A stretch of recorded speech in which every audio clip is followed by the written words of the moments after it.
Hello? Okay.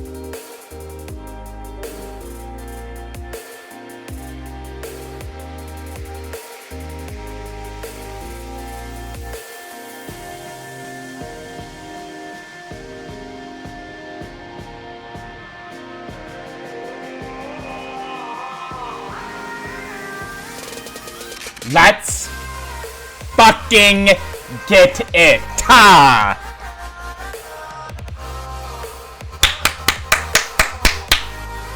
Electricity in the air, folks.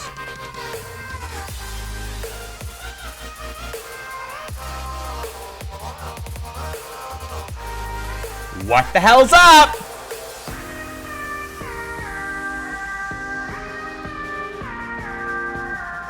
What is good in the hood? That's me, Big Muscle Shirt Man.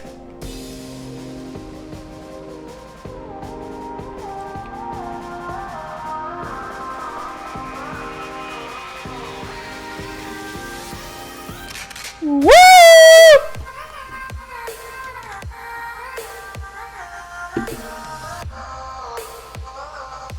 Missed you too, brother or sister.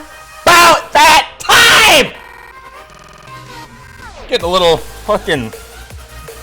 What's up? What's good in the hood? Missed you too. Missed everybody. Bing bang boom. Bing bang boom. Leave that. Boop. Beep boop bop. Stream more. I know, Star. I got some bad news for you, brother. I got a lot of announcements today. All right. Exciting stuff. Good and bad news. Good and bad news. Nothing too detrimental, but I do want to. I appreciate it, buddy. Means a lot. Happy to have you here. All right, let's get Johnny back in here. I feel bad. My bad, Jimbo. Sorry, I was doing the intro real quick. Was just fucking slinging it. John. Nice. I'm happy to have. Are you in the car? I am.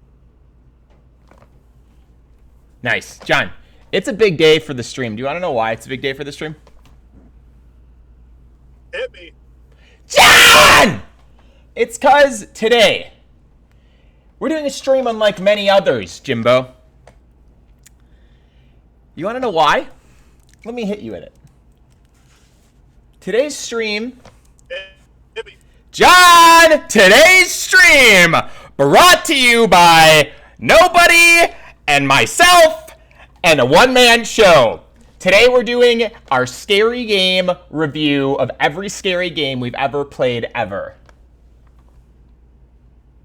That's big. That's fucking sick. Electric, actually. Yeah, sorry, you can be here, buddy. That's probably the most rated G stream you're gonna watch, honestly. Yeah. So it's a big day. I did want to do a few announcements. I thought I'd start off a little differently, you know what I mean, than I usually do. But today I'm excited. I'm excited to do something else. Just because, you know, we have your brother's wedding this weekend. So obviously not going to stream on my normal days, I don't think. I'm just to confirm, I'm not streaming on my normal. Maybe Wednesday. What do I have Wednesday? Oh, Jimbo, I also have some other bad news, buddy. Let me hit you with some shit here. 1 second. Nothing, I'm sorry. Not bad news. It's fine. It's not a big deal. Let me see here. Wait, okay, what do I got Wednesday?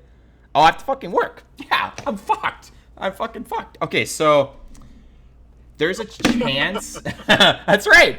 I'm second shelf starting Wednesday. There's also a good chance I might not be able to do the football game. Okay. I'm going to try to. But if you wanted to ask around for each ticket, you probably can. I was doing my budget the other day, and it is going to be close each month. Like, really close. Okay. Like a couple $100 close. You know what I mean? So, Yeah. Don't worry about it. I can ask my parents. Okay. I'm sure they'll be around. Okay. Yeah. No worries, man. I feel bad. If they can't, I do. That's like one of the few plans I've kept on the books. So if they can, I would like to maybe do it, but it's like I basically can allot like 1 or 2 fun things a month now. Positivity is just no worries, man. okay. My bad. I was gonna bring that up to you. Sorry. But No, no worries. we got some good shit in the pipeline. You never know, John. Maybe we get some good bites. I got some interviews coming up, and we'll see what happens. That's big, man. Dude. I'm trying. That's big. I'm trying my best. Hey, and you know what's fun and free is you and I fucking around, Yeah. coming over, having land parties, dude. I am always down for that. Dude, that's what I'm about right now. Free shit. Like, yeah, if Rachel's out of town, you fucking you let me know. The only shitty thing is I'm pretty much working 7 days a week now, starting next week. So, but I definitely can ask off. You know what I mean? Just let me know, and then I could pop in the. I think the schedule gets posted 3 weeks in advance or something. But I mean, it's a part-time job, so. Because the DoorDash I can do whatever, but so at the very minimum I'm working 5 nights a week guaranteed is what they said. So, but I'm down. Okay. I need to do some free shit. I'm gonna lose my fucking gourd, John. Well, you always got me, man. I've already lost mine, so it's okay. I appreciate it. So, yeah, I think what I wanted to do is, if I work 5 days a week, I want to try and get the stream going more, right? Not more, but I want to at least try and do, a night a week. Because I think some days I'll have a morning shift. Wow, am I going to be a corpse? So the shift schedule is 5 to 10 a.m. or 5 to 10 p.m. So, obviously, I can be on after. So, that's if we had a sleepover, I could work and then maybe just swing right to your place. You know what I mean? And get there at, swing home quick, grab the kid, and then be over by, 11 if we wanted to do that. Or if I have a morning shift, then we're chilling. You know what I mean? Obviously. So I'm super down. But anywho, let me get into the fucking nitty gritty. That's what I have for that. Appreciate your listening and whatnot. But okay, so I want to start the stream off a little differently. I thought some words of wisdom. I've had some rocky places the past couple weeks. And I just wanted to really fucking dive into some. John, you read any?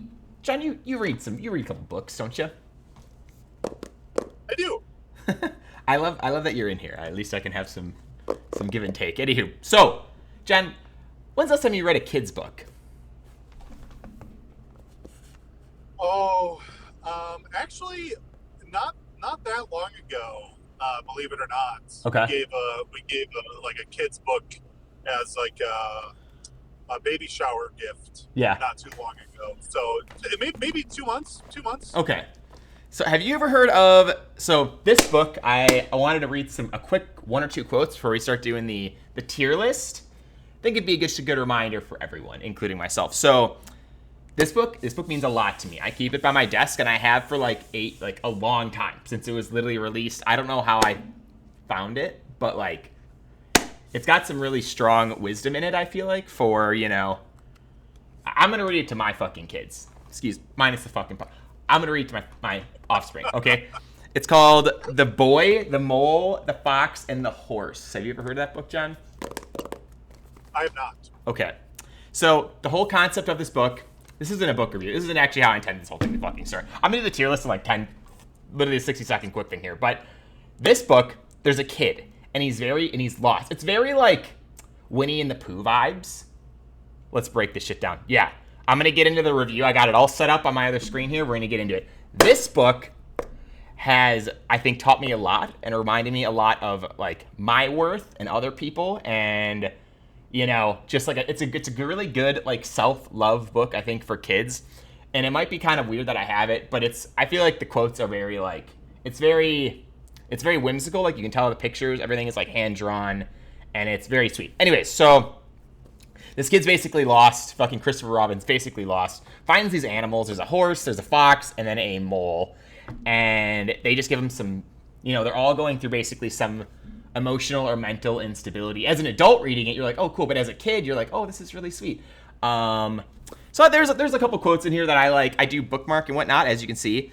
And I thought they were just really powerful. And I wanted to read them really quick because I know I've been down lately, and I think they're just helpful. So, quick story time, and then we're getting to the fucking review. So let me take these out. Okay, first one. Look at how fucking cute that is. Have you ever seen a cuter book in your life? It's so fucking cute. When have you been? Okay, so when shit. When have you been at your strongest? Asked the boy to the horse. And he says, when I have dared to show my weakness. Wow. Inspirational. Very inspirational, you know? Nobody's perfect, and you just gotta, you know, gotta be there for yourself and really just live up to your own standards. And it's okay to be not perfect and weak in a lot of areas. Other quote that I wanted to pull. Again, this book's fucking huge. So, like, it's probably like a 50-page book. So every page is something joyous. So, nice little whimsical garden there. You know what I mean? Really cute. And this one's good, too. Boy's talking to the little mole. Little twerp there. Just kidding. And he says, often the hardest person to forgive is yourself. You know what I mean? I think that kind of, why I picked that one, too. You know, obviously everyone's got some stuff they're going through. And, again, unpaid advertisement. The Boy, the Mole, the Fox, and the Horse. Great book. I keep it literally right at my desk right here all the time. I'll skim it every once in a while. Anywho, you know, everyone's got some shit going on. Obviously, I'm working 2 part-time jobs. Yep, I know.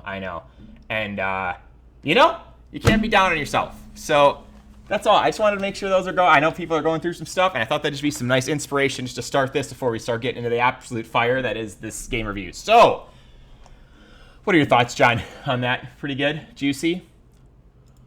Yeah, no, that's great. So pretty. It's always good to be reminded of that stuff.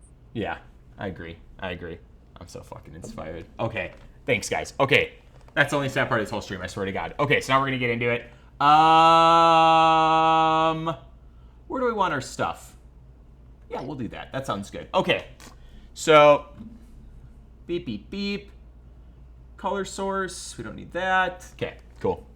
So, as you can see on the screen here, again, I tried going through this, and I've never done one of these before. So this is the first ever Base Cake review, all right? I'm excited about it. You can thank the fellas, Phil, Dante, Max, everybody else supporting me. I appreciate it. Thanks for, you know, the recommendations. I put this together, got all the pictures today. I also worked on a grading scale that I thought would help digest some of these opinions. So this is my grading scale. Let's go.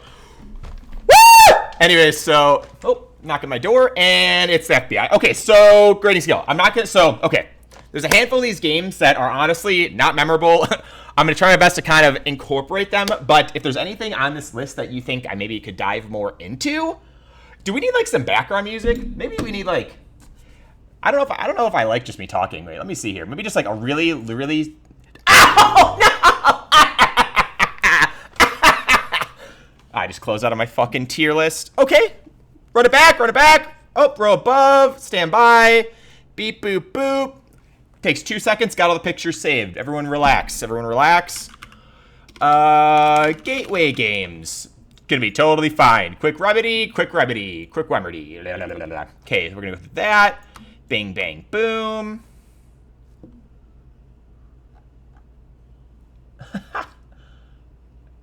Everyone just relax. It's going to be just fine. No panic. This is exactly how it's supposed to go. It's going just how... I need to make like a quick scene change for when shit goes awry, because it just happens every fucking stream. Anyway, so like... It's some elevator music. It'd actually be really funny. Okay, we're below. Quick breath. No panic. It's already like nervous to do this in general. Gateway games. We'll explain what that is in a minute. Okay, we're back to square one. New tab? What the fuck was I looking for? Background music. We're going to do like a really, I think just a super, really quiet. We're going to turn that way lower.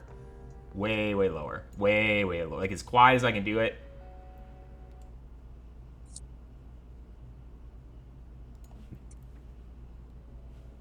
Let me check that. Can you even hear it? Wait, hold on. It's a little quiet. Just some lo-fi, you know what I mean? We're just getting some motherfucking coffee shop vibes in here. Woo! All right. I also did look at a good Pay Money Wubby was some of the inspiration for this. Thanks, Phil, for that too. Watched a handful of his videos too, as well. I did that. Some of that happened. Okay, back to where we were. Do you want me to stream this in Discord too, John? Or are you just chilling? I'm going to talk about each one anyway, so there's not... I'm actually going to hop off here in a second. I'm about to arrive home. Okay. But I'll be on. I'll be on in a little bit though. Okay. Buckets. Okay. Take your time. You're good. Okay. All right. Well, I'm actually gonna hop off now. I'll talk to you in a little bit. Sounds good, buddy. See you in a jiff. Okay. Bye. See you later. Okay, so I'm gonna go through some of the games. I also actually, you know what I mean? I wanted to add I thought about this when I was fucking making bountiful gains. I also did almost 10 push-ups and my elbow almost blew out the other way. So we're not ready to do push-ups yet. That's sick. But my arm's so tight. Anyway, so I also wanted to add price. You know what I mean? Because I have games that are $10 that were amazing. You know, and then there's games that are 70 that absolutely just blow nuts. Okay, so this is my criteria I'm going to go through, I think, for a majority of these. There is a bundle of games I played that I did make a lot of notes for on my phone that I'm going to run through. So put a lot of work in this video. So I really appreciate it over the past day or two. So anywho, let's get into it. And I think I'm just going to kind of do those maybe first. And then I'm going to dive into more of the one-off games, because the one-off games are also, I feel a lot easier to remember. And some of the games that I have on this list were definitely scary games, but they're going to be cheeks. Anywho, let's get into it. So this is the criteria I have, right? So we have story, atmosphere, creepiness, map. We got gore level. Some people that's important or not important. Scare quality, puzzles, Easter eggs, protagonist quality, antagonist quality.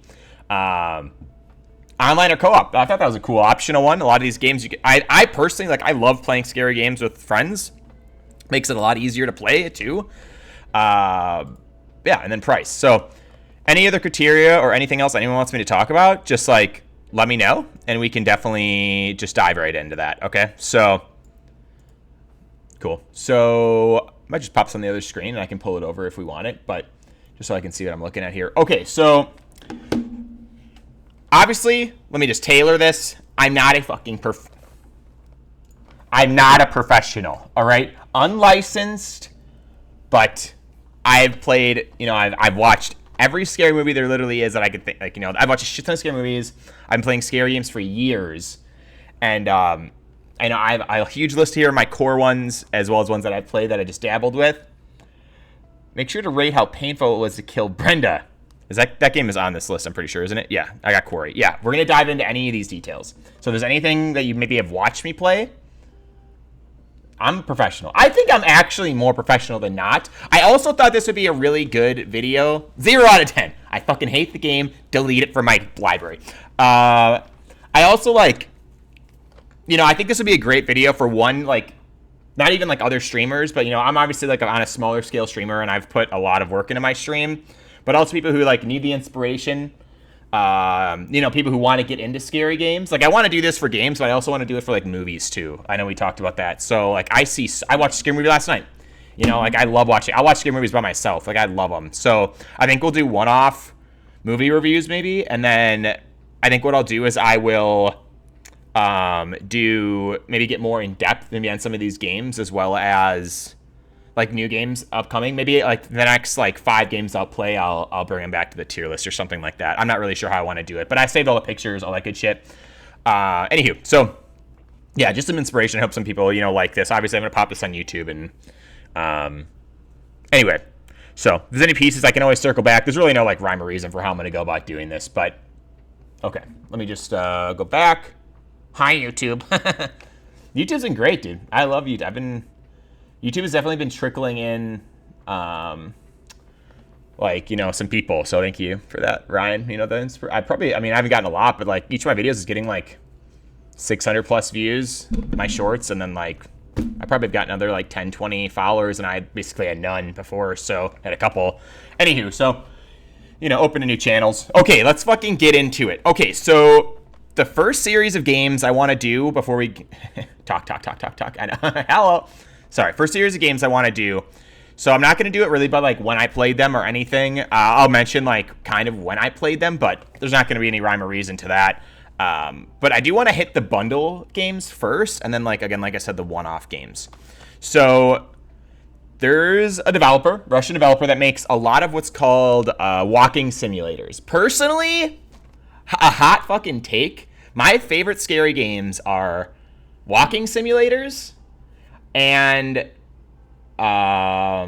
like games I can like defend myself in. So those are huge polar opposites because walking sims are basically endless jump scares. So I love that because it feels like a movie to me. The second one is it's like going on a roller coaster.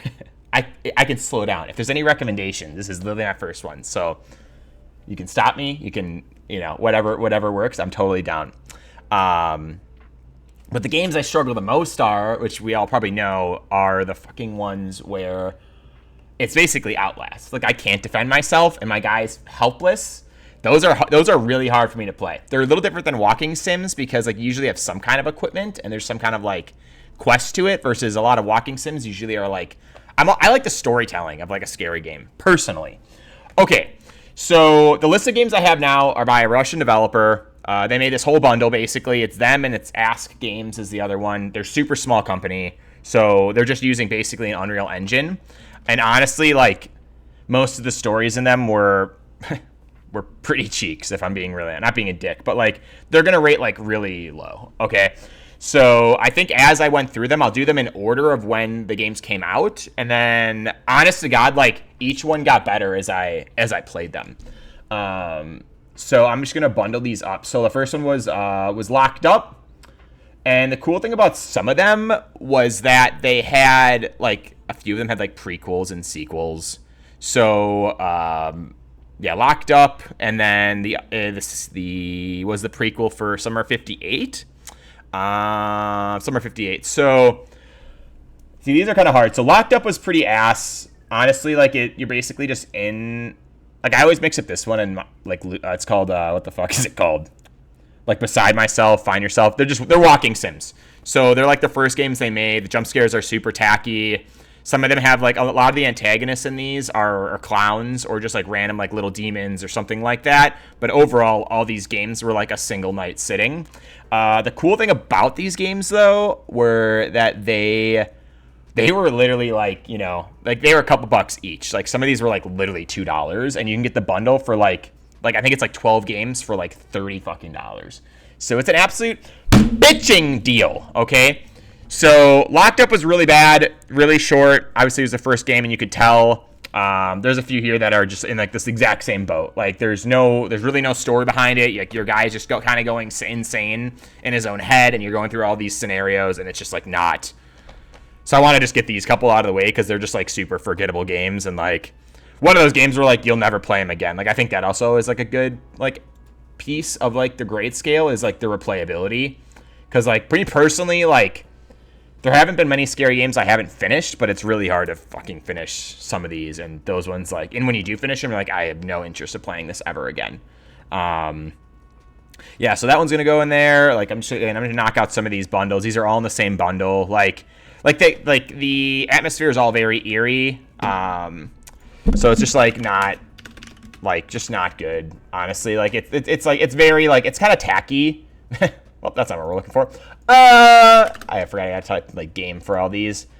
Like it looks scary. Like, and this is basically like the person for it. Like you can kind of tell it's like very boxy, like not super well put together. Obviously, again, first game, it kind of just is what it is. So they did have an okay story to them.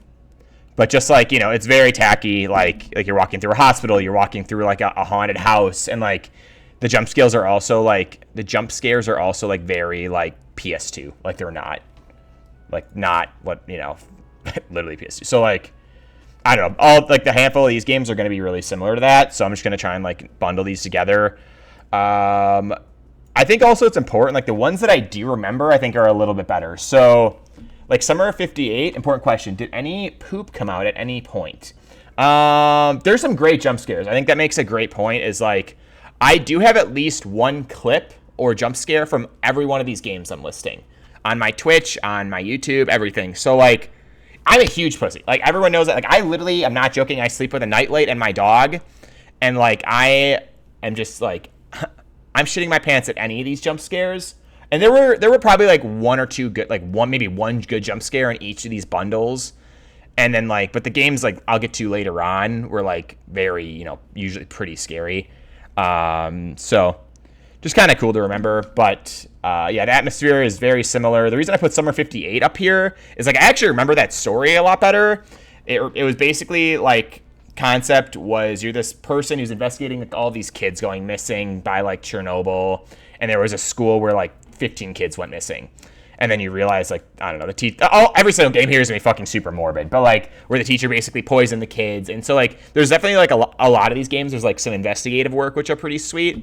And I think some of the more known games, I'll dive into more of the criteria. But I kind of just wanted to hammer out like these walking sims. Like these are all walking sims. They're like an hour or two. The cool, like these games, like I wouldn't. So what I mean by like a gateway game is I think it's a game where it's like I try and think of like my sister or like somebody who doesn't play games, and they're like, hey, what's a good game you'd recommend? Like I don't want to give them a game that's also shit, but you know, a game that also is good. Like it's worth your money, it's worth your time. Like personally, like I wouldn't recommend a handful of these games. Like some of these games might be gateway games, but like I'll make sure to just mention that. Gateway games are also great where they're like, to me, like, and for them to not be scary. Something why they aren't fighting controls as a barrier to entry. You need to give them something where they aren't fighting controls as a barrier to, like if you want to get into meth. Yeah, a gateway drug. I put gateway drug and I was like, I can't do that. Not that I do anything like that. I'm just saying like, you know, for a fucking YouTube algorithm or whatever, I'm just going to get absolute shot in the feet. So, yeah, so all of these, yeah, there's no fighting controls. There's none of that. These are all walking sims. So you're going through a story and you're literally just getting like repeat jump scare. That was also something too in a lot of these is the jump scares were very like they got repetitive after a while. Like this one, like this one is like unique in a way where it still is a walking sim, but it tried to incorporate a concept of like Resident Evil, where there was like an invulnerable monster chasing you the whole time. Like that's fun, but I'm still helpless, and I don't like, so it's a poor made game, but also like it has one of the worst, you know, something I struggle with a lot. So again, like game was bad. All these games are like just complete dookie, but like for the price, like $30 for all 12 of these games, like whatever it is, like they're worth playing. And if I remember the story a little bit, then it's probably still worth playing. So I'm just gonna try and like bundle these together so we can get in the fucking meat and potatoes. You know what I mean? So Father's Day was really cool. Father's Day, I know a lot of people hate fucking clowns. They don't hate banging clowns. People just hate clowns. Let me just reverse that. So people dislike clowns. So this is one that has a clown in it. This is the cool thing about Father's Day as well, is it was one of the few sequels that this company made. I'm just saying I'm not into weird shit. I'm just saying, you know, like shit. I'm just saying. Anyway, so Find Yourself and Father's Day were one of the few sequels this company made where the antagonist like follows you through it. So it's a cool story because basically, I mean, a cool story where I think you're going through some mental problems, and then like I think your dad or somebody was killed by a you know, very stereotypical clown at a circus, and then you go back to there to confront the clown and it's still alive. So very eerie. I mean, one of the few games that incorporated like night vision and like a camera, which is always like really scary, and you know, invulnerable enemies like the clown you couldn't kill or hurt, you just had to like run away, which like I struggle with a lot because I just fucking scream and I have to pause. But other than that, like this, you know, really wasn't that memorable. Like it's very clunky. Like the scenery and all of these were good because I think most of them are set up with maybe in like somewhere Unreal Engine. So that was one thing I wanted to mention too about this whole bundle. Is like it gets kind of old because they were recycling a lot of assets, and you can tell like there'd be like a chair or like a door or anything like a desk that like, oh, I remember seeing that in these 7 other games. So that also kind of hurts the games. Like that's just me personally. It feels like an Assassin's Creed treatment where it's like, you know, they literally fucking recycled the game and just changed the antagonist, and then they shipped it. So like, I don't know. It's not that it's lazy. Like the company is probably literally fucking 10 employees, but it's just like, you know, give me something, you know, fucking different to chew on. September 7th, I thought was pretty good. Like these are tough. Like these all like I think I have like ratings on all of these, and like these were all pretty much in like the 5 to like 6 range. So like it almost should just be all in D. Like I'm actually gonna put this one in D. Like I can remember the story, it's good, but this one like wasn't that scary. September 7th was funny. Fuck it, that's in D too. Yeah, fuck that. this is one of the few that they had where it incorporated a doll, so that was kind of different. I think the best part about this bundle was that they fucking slam dunked. The stories were overall good. Like, they tried to do some lore, try to do different storytelling in each, which was really nice. I don't even know why I have these on. That was for the book, Lamau. I was like, my fucking face hurts.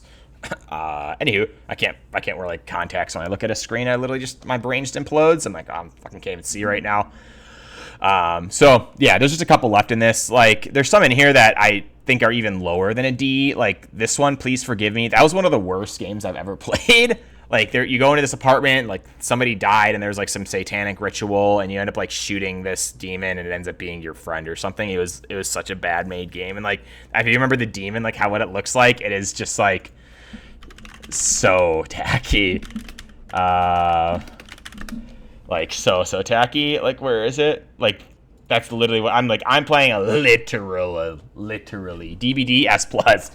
Is DBD on the list? It might not be. I can double check, but I think it is. Is it? Yeah, it is. Yeah. Well, we're gonna get to the good ones. I'm trying to knock out the shit first. But like, me playing this game for 2.5 fucking hours, and I see this Sega Genesis fucking boss come out.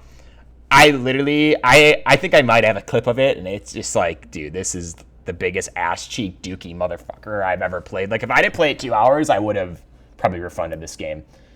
Maybe I should have another tier for just literal garbage, but I'm actually going to do that. Lamau. Row below.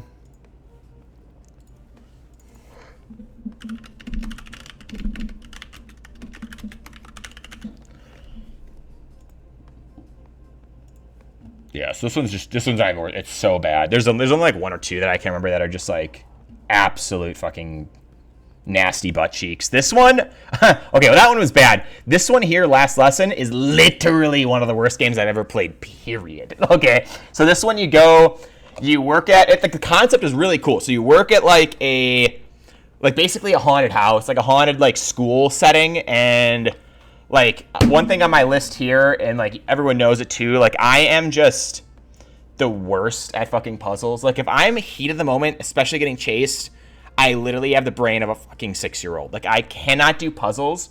So like, this one also had like puzzles, one, that weren't smart, they weren't fun, and they were also, I thought, very difficult. Like, this is one of the few games that I've only looked up puzzles, like, I probably counted on 2 hands I've ever looked up a puzzle. I really try to just sit there for an hour and just make you guys suffer with me, but like, and then on top of that, like, it was just, the quality is really bad, the monsters were really bad, like you get chased by a huge like stuffed bunny that literally is just waddling, and it's almost like funny, like it's not scary at all. So like, I would never recommend anybody play that game. Like, it was, and then basically like the guy who owns the place, it made no sense. The guy who fucking owns the place like starts burning it down. And he's like, you're fucking dead now. And he's like, and you're like, the guy's like, why are you doing this? And the guy's like, I don't know. And it's just like, why are we even here? You know, like, so that one was not even worth playing. It was one of the worst games I've ever played. Like, I played some bad games. Play some bad games. That one I think was like $2. You know, they fucking just slapped that one right out. This next one was good. I actually did really like. Where is it? Am I a fucking retard? Where is it? Counting to. Oh, I may be missing one.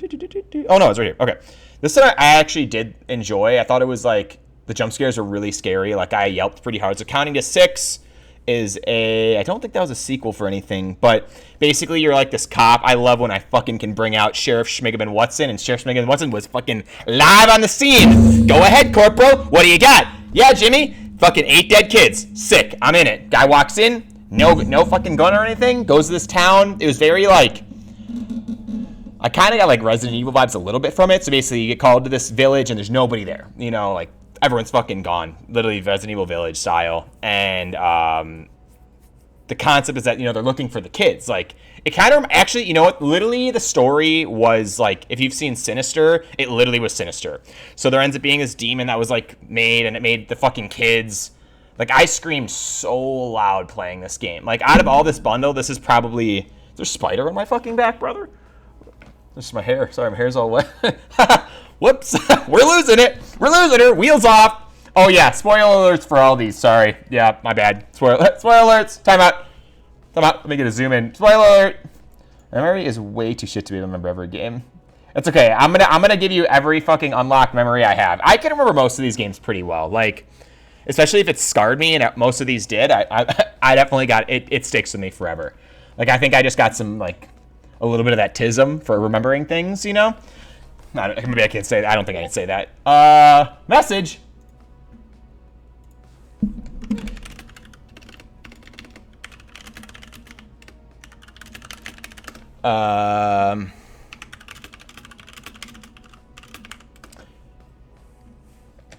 Sorry, 1 second.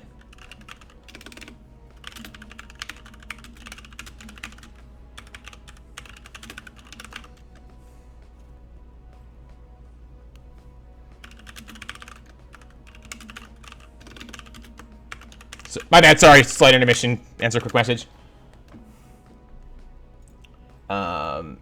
So... okay, sorry. What am I doing here? You're missing one very, very scary game in this. Yeah, dude, Jeff, if you... I'm going to dig into every fucking memory I have. Jeff, if there is one, let me know. I'll literally add it. I don't mind at all. That's kind of what I mentioned. I went through my fucking Steam library. I went through... Don't say League of Legends. Okay, Alvin. But, it's League of Legends, the scariest game I ever played. At 4 a.m. when you have to be at work at 9, it was League. I know, it was fucking League. Yeah, because that's done the most physical damage to me out of anything I've ever had in my fucking life. Literally cocaine. It's not. It's a video game, if anyone doesn't know. But,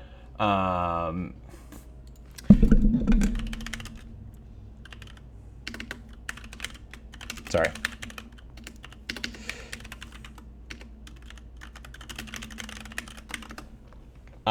Okay. So... Okay, yeah, League. Fuck that fucking game. Anyway, so what was I saying? So, Kind of 6 is great. It literally was like Sinister with Bagul, all that good shit. And the kids go missing. And then it was cool because the demon, like, the demon, like, turned them into fucking dolls. And, like, and then the dolls could, like, move. So it was very, like, man. There's a movie that was just like that. Oh, what was it? I think it was called Wax. Where there's, like, a fucking psycho killer in the town. And he, like... Rank Solo Q, where he like puts everybody in like wax, and then somebody gets there and they like cut one open and it's literally fucking live human. It's kind of like that, except the demon took all their souls and put all the kids' souls in these like dolls. So the dolls are like kind of running around, and when you don't look, they move, and that's like very obviously very scary. So that one actually was really good. It's not quite, I don't think, B territory, but I think out of this bundle, it was probably one of my favorites because it actually had a really good story. Was actually really scary. So we're almost done. There's only a couple more in this. Good, a couple more in this bundle, good and bad.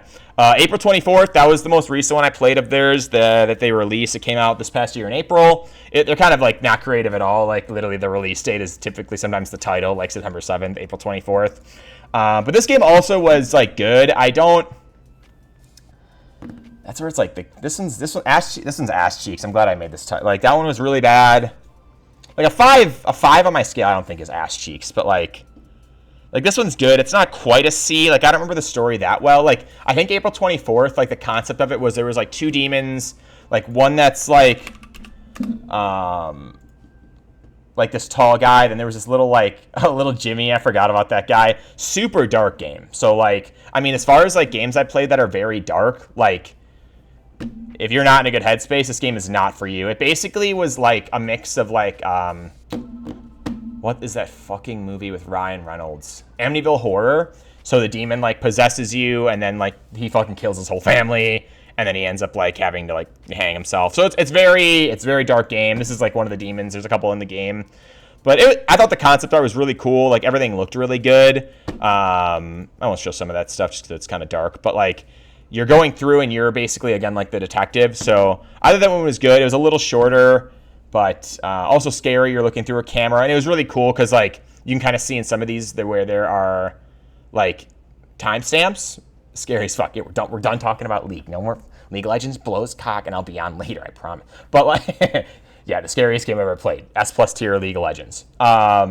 So, yeah, so you basically go through, you find the tapes in the house, and you watch, like, scenes of basically the murder or somebody in there. So...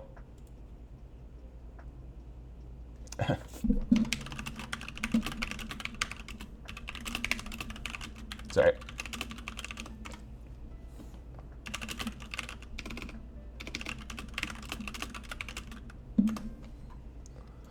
So, yeah, there's that, and then yeah. Anyway, so great time, good game. Honestly, probably worth the money. So yeah, I like that one a lot. That's probably one of the better ones. It's hard because like it's maybe like C territory. Like even Father's Day is like cut on the cusp of being. Honestly, it's hard. Like Father's Day is on the cusp. Like April's. The thing with April is it was like really short.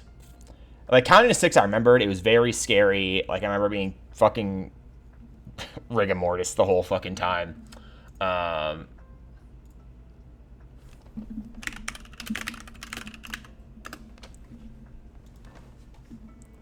So yeah, so that one is like I don't know. Anywho, so there's that. Okay, so we're almost done with this fucking bundle. So there's I think there's like one or two more. Literally, both of these other ones aren't even almost not even worth talking about.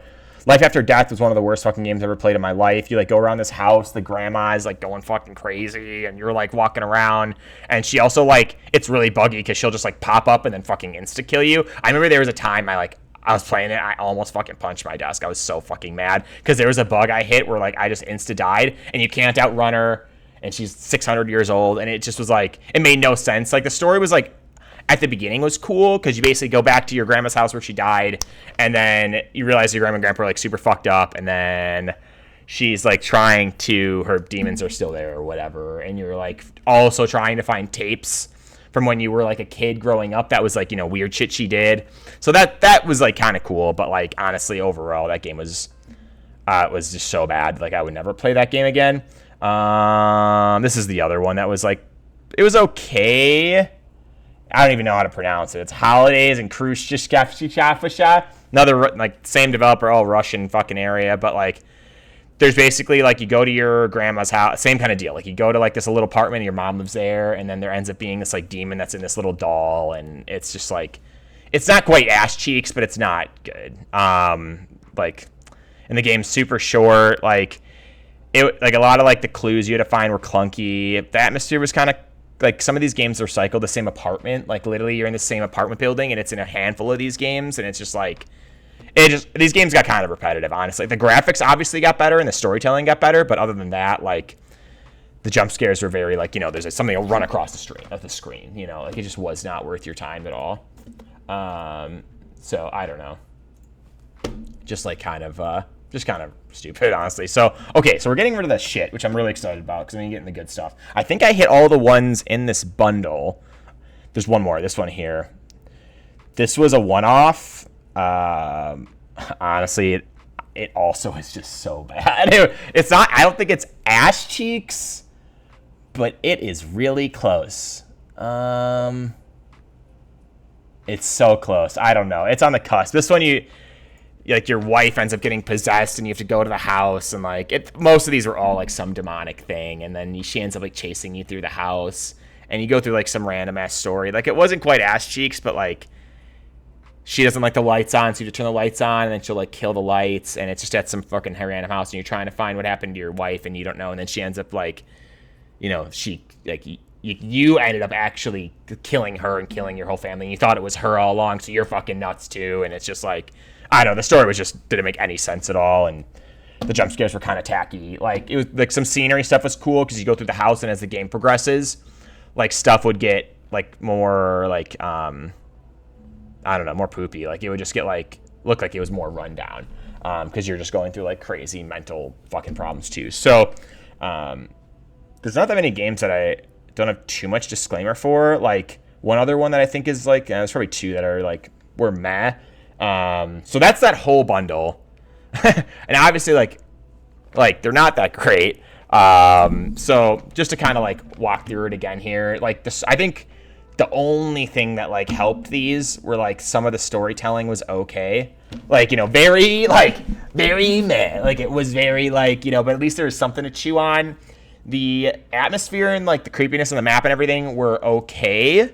It just was like, I don't know, like they're good scary games if you want something fucking really cheap and, you know, you want something quick. Like I'm sitting on Alien Isolation for 60 hours. You know what I mean? Like if you don't have that kind of time and you want just a quick story, like it's similar to, you know, going to a fucking movie for a fifth of the price. Like some of them, obviously, some of them were very gory, some of them were very like graphic, and like all of them are pretty dark. Not much puzzle. So anyway, so all that, like the only antagonist I literally remember was like there's usually like some kind of like demon woman, like as you saw, like that just gets recycled throughout the games, and then some fucking clown. So I don't know. And if you don't want to play it by yourself, like these are all single players. But overall, I mean, it's nice that they're all super cheap. Again, the whole bundle costs like no money, or like $30 for 12 games or whatever that is. So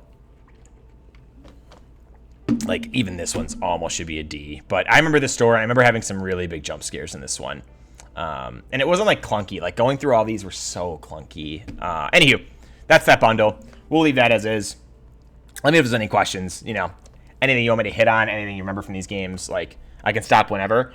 Because I think we're going to get into like some of the ones that were actually like I think I can talk more about and were a lot more memorable. I'm going to wrap up like 2 more, and then we'll get into actually some like games I can like actually really talk about. So this game was pretty disappointing. Like Soma has super good reviews. It's overwhelmingly positive on Steam.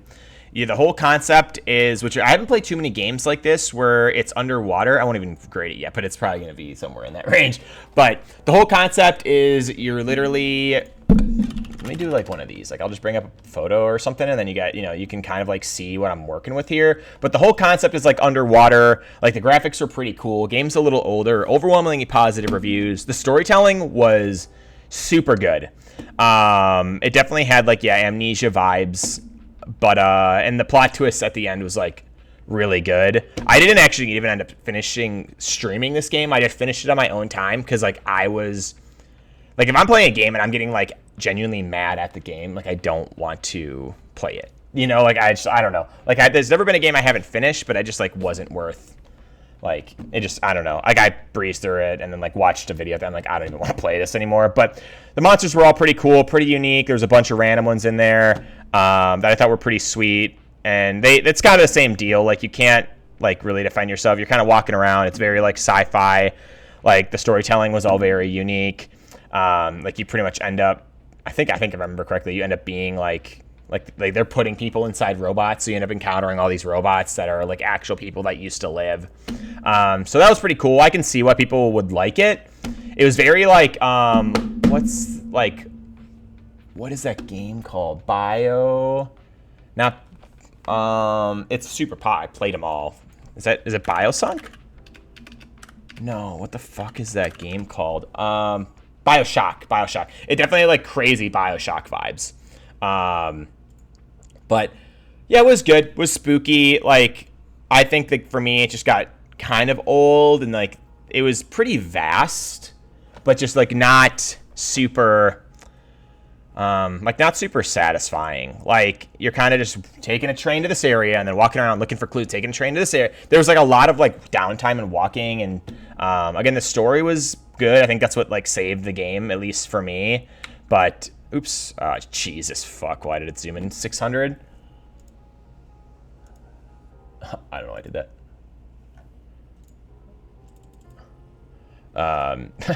But yeah, anyway, it was cool. Yeah, I definitely had some like crazy BioShock vibes, which I thought was really nostalgic. But like if I didn't play BioShock, like this game would probably be pretty cheeks. But it had really good reviews, and it was also pretty cheap. So atmosphere was great. Like antagonists are all like random like goopy fucking monsters. Like it was sick. Puzzles weren't too hard. Like I enjoyed it. It just like wasn't. And honestly, I don't even think it was bad. I'd play Counting to 6 before I play this game again. But it's definitely not an ass cheeks game. Like that's probably a hot take. Like I talk to people who are like, oh, you have to play Soma.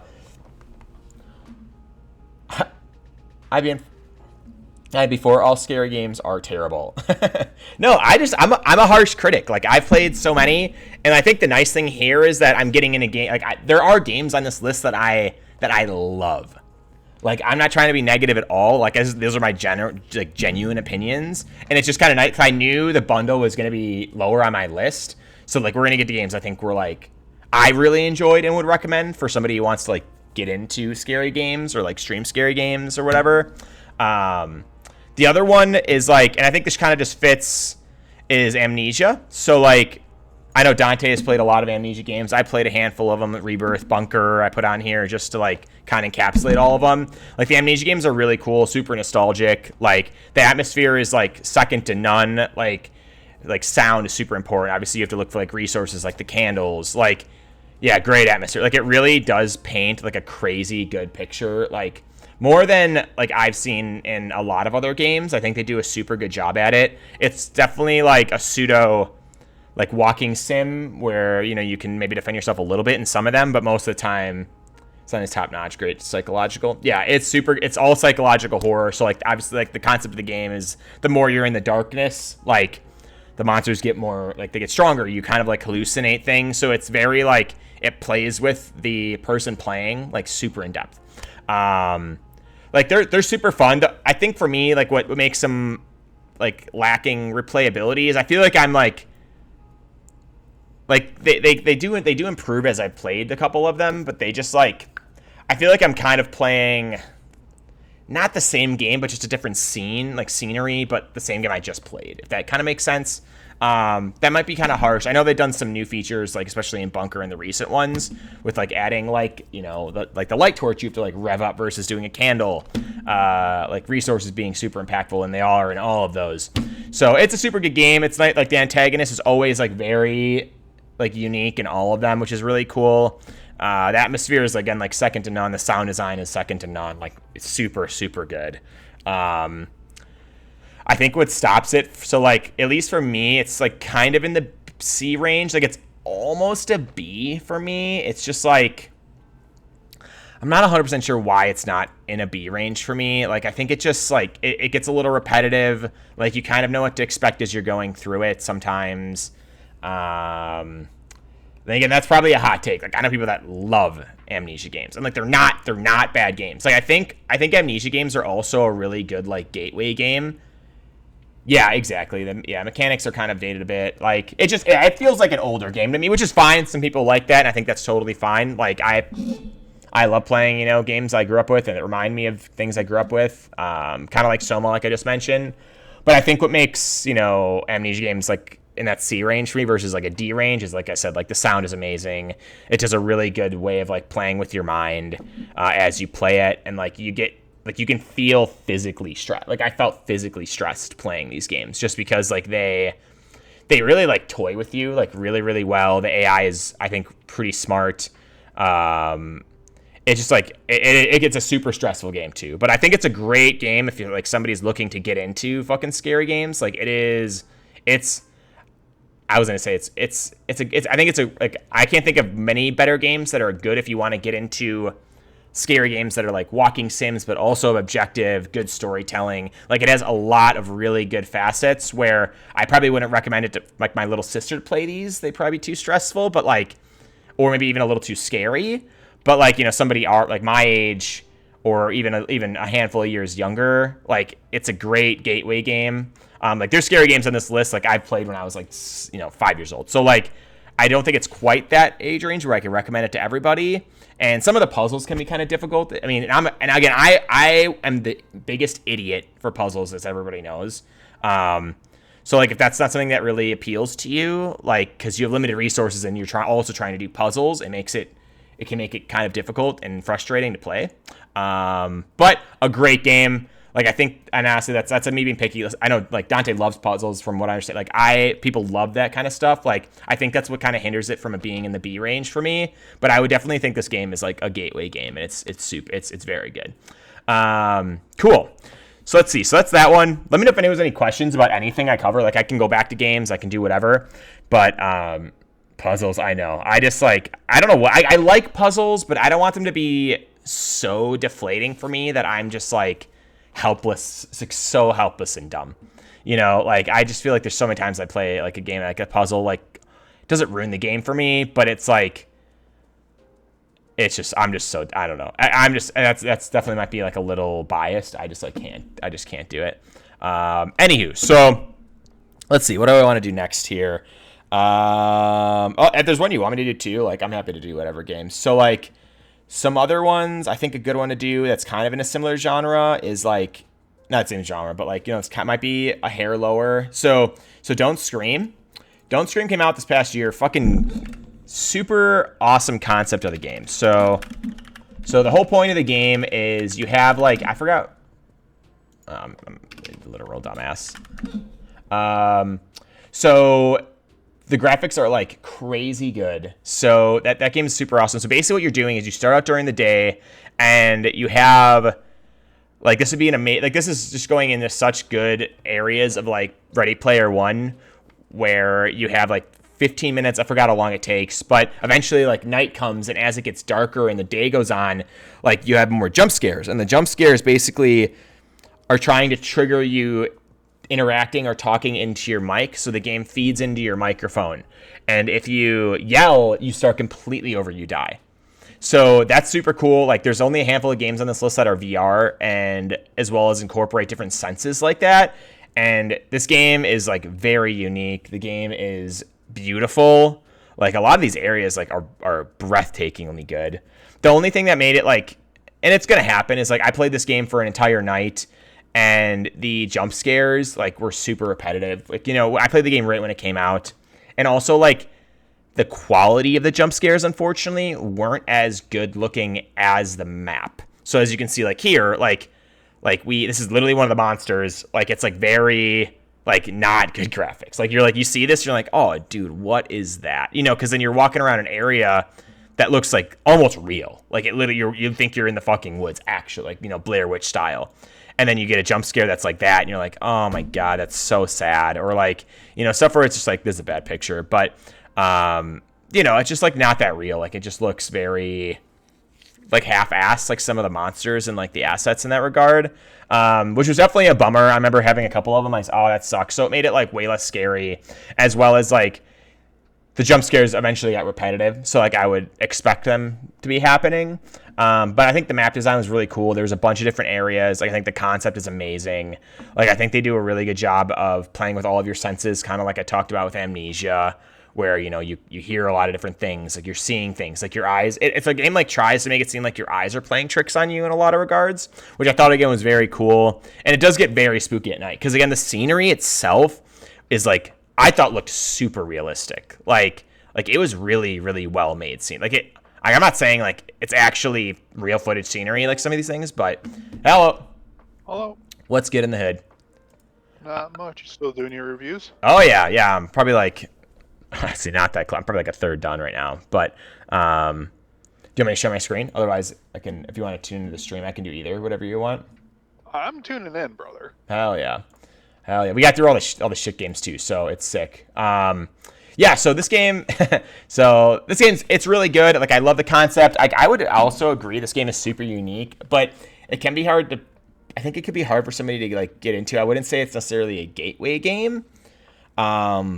But I think it's a good, like, definitely, like, I would recommend anybody who likes scary games to play it at least fucking once. Like, I think it's cool that it plays with your mic, it plays with your senses. Like, reminds me of, like, you know, Amnesia vibes a bit, but it's, like, it's hard because it's going to be somewhere in this range. I think, like, the concept of it bumps it up to a C, but I think between, like, the repetition, the poor monster assets, it kind of puts a damper on like the really good scenery. There's no story. Like all you're doing is walking around, you know? So like that kind of blows.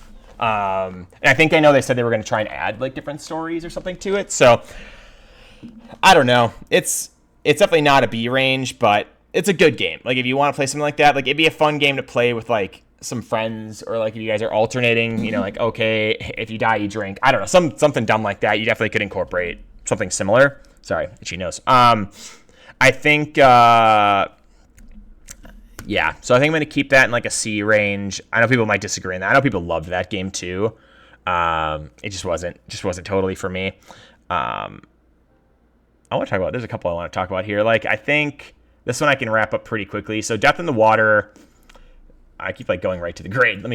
So Death in the Water was a pretty unique game. So you go through all these missions, there's actually objectives, and it gets like darker as the game goes. So you're like a scuba diver, you're trying to like, it's very like horde mode-y, Like, you're trying to find, like, this huge kraken, basically. There's not really, like, a really great story, but as you go through the areas, they start getting a lot darker, and, like, you know, you start seeing bodies, and, like, you're versing harder enemies. Like, you'll verse, like, these weird, like, fucking, I don't know, like, mermaids and shit, and then, you know, like, bigger sharks and all that good stuff, and there'd be a shit ton of them. So it can get, the game was actually hard. I died a handful of times, and I was just on like a normal difficulty, but you have a huge arsenal of guns, so you can like defend yourself. I think what makes the game stressful later is like one of my biggest fears. I know when I started playing this game is like I'm terrified of drowning. Like if like I cannot fucking be held underwater. I can't like, you know, I just can't do it. So it's very like arcadey. Maybe that's a good way to say it too.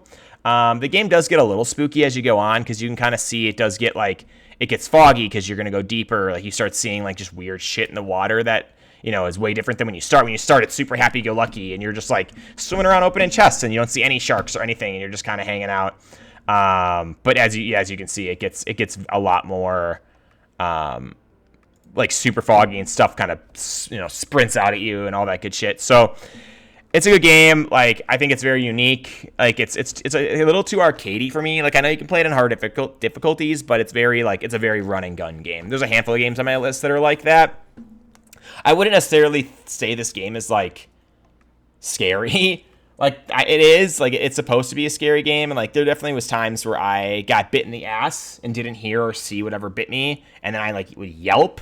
But that's about the extent of, like, the jump scares I got. Like, it wasn't anything worse than that. So, very arcadey game. I have a handful of games that are like that. Like, the atmosphere is obviously very unique. I haven't played a game like this before because it was literally all scuba diving. But you have, like, a fuck ton of guns and, like, shotguns and fucking rocket launchers. And, like, so the game ends up turning into, like, a very arcadey game. And there's, like, you know, 100 fucking enemies on your screen. And it just ends up being not so scary. It kind of takes away of the frighteningness of the game itself. Like you have a loadout, literally Call of Duty style. So it ends up like, you know, and there's really no objective to the game. You're kind of just going through these levels, like kind of repetitively. Like I would probably, like the only replayability is like you can go through, get better scores. Like there's like collectibles you can get, and like how quick you do it, how accurate are you? You know, there's just a bunch of like arcade kind of like things. So it's like the game's pretty low on my list. Like I think it's a super fun game to play. Like, especially, like, if I was, like, a little kid, like, I'd probably play that game a lot. That's why it's, like maybe it's, like, it'd be a good gateway game. Because it's not a shit game. But, like, I almost want to put it in it. But it's, like, it's not that scary. Like, you play it, like, you play one level in it, and you're like, okay, this game is not scary. So, like, but it's not a bad game. Like, it's a well-made game. It's well put together. It's not clunky. I might just pop it in gateway games. Because, like, this is a game, like, I genuinely, like, my 15-year-old sister, like when she was like 10, I'm like, hey, you want to play this game? It's not scary. Like the scariest thing in the game is the fucking merman from Harry Potter just slinging harpoons at you at 1 mile an hour. Like it's not that scary. So I think it's a good gateway game if you're looking to get like really like fucking dip your toes in scary where it's not scary, but it, you know, like some people it's probably terrifying. Like I hate drowning, but I wasn't immersed in it to be that scared about that. Like if this was like a VR game, I think it'd be really good. I don't know if it is actually, but yeah, so that's a good one.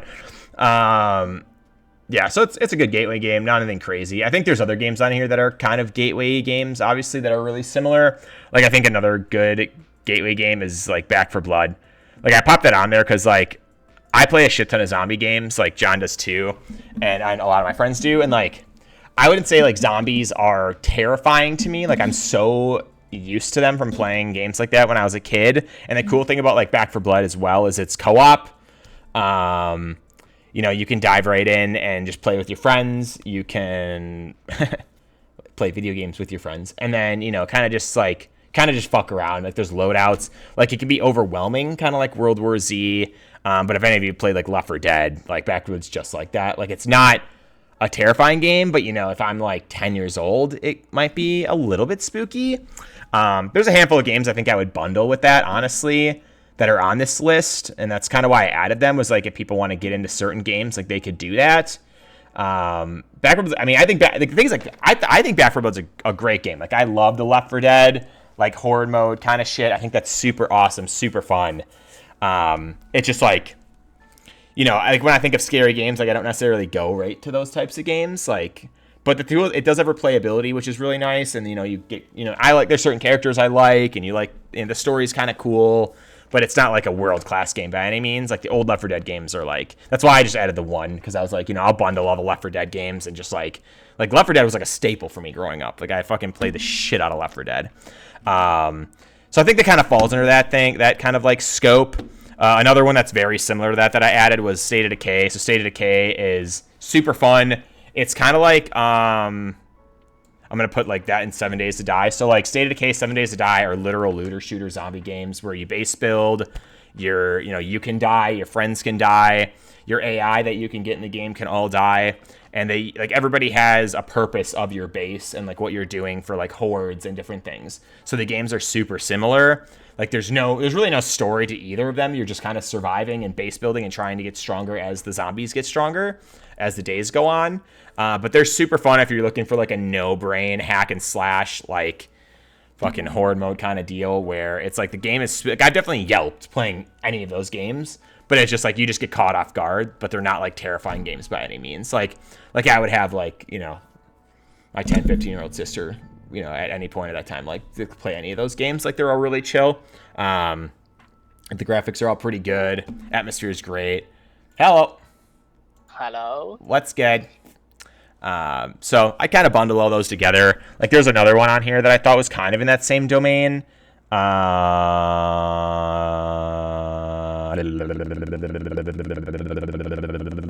There's a few, honestly, like Dying Light 2, Dying Light games, great game, great co-op games, very similar to that.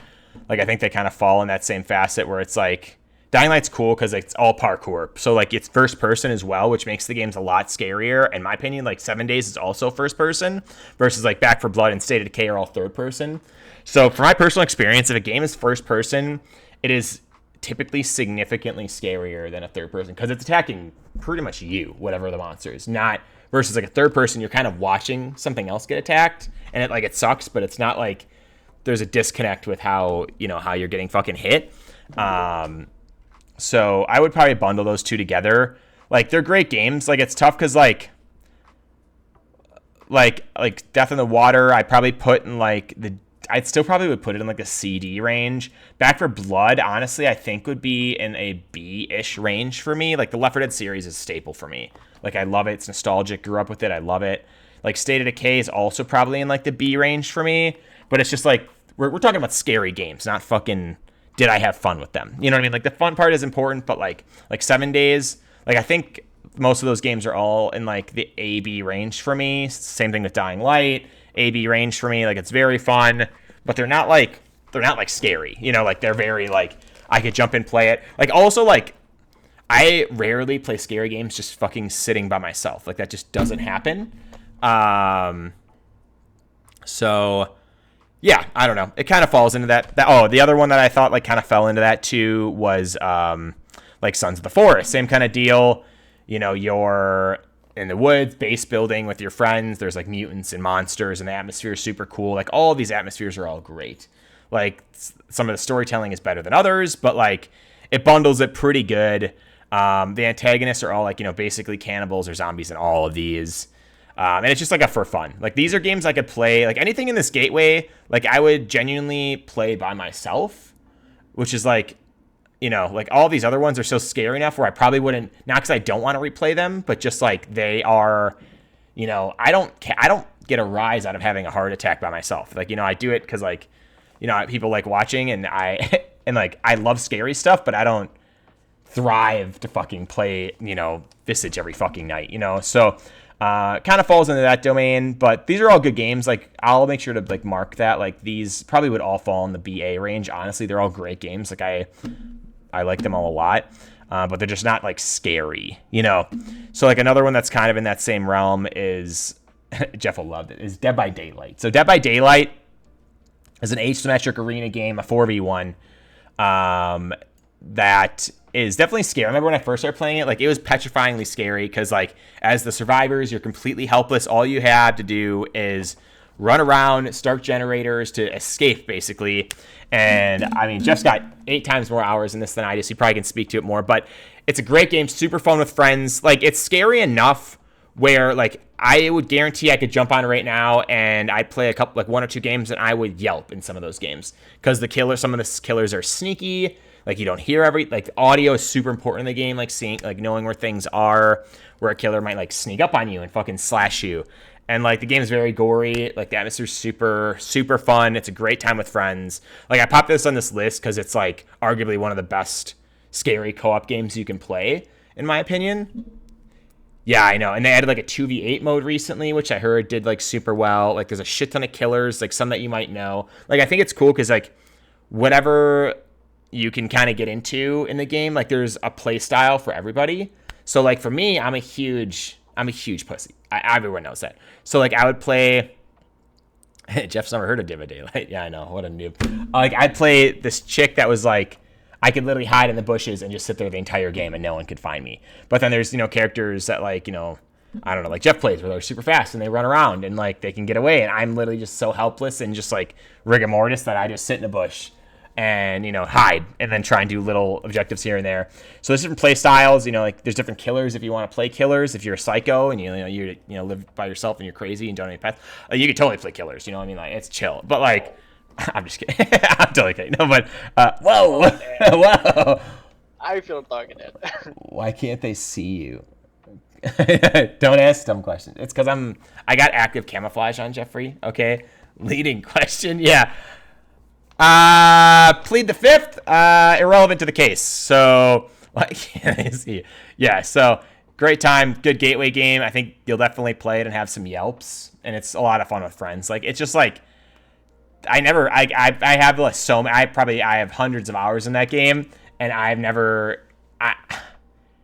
know if I've ever fired up DVD by myself. Like that's like, but you could, and I maybe have a couple times, but like it's just such a good game with like friends, because like I'll be doing something, and then then I'll hear Jeff like yell or whoever yell at the top of their lungs, and then you look over on the map and you see them just getting absolutely just haymakered by a butcher or something.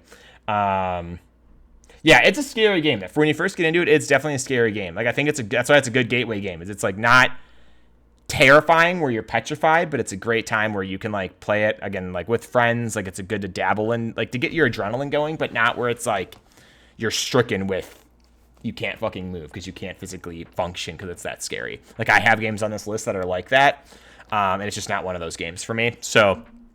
Would recommend. A great time. It's been around for a long time too, but it's definitely one you can just pick up and play with friends, and it's cool because there's obviously a huge skill gap in it, with like being like the survivors and like being able to, I get the itchy nose, I don't want like snap the fucking killer's ankles by like just dodging them, because you can do some like really cool dodges, really cool maneuvers.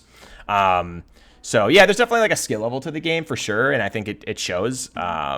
But yeah, it's fun. I really enjoy that game. I mean, out of all the games on this list, I definitely have played that one considerably more than any other one. So yeah, it's a spooky game for sure.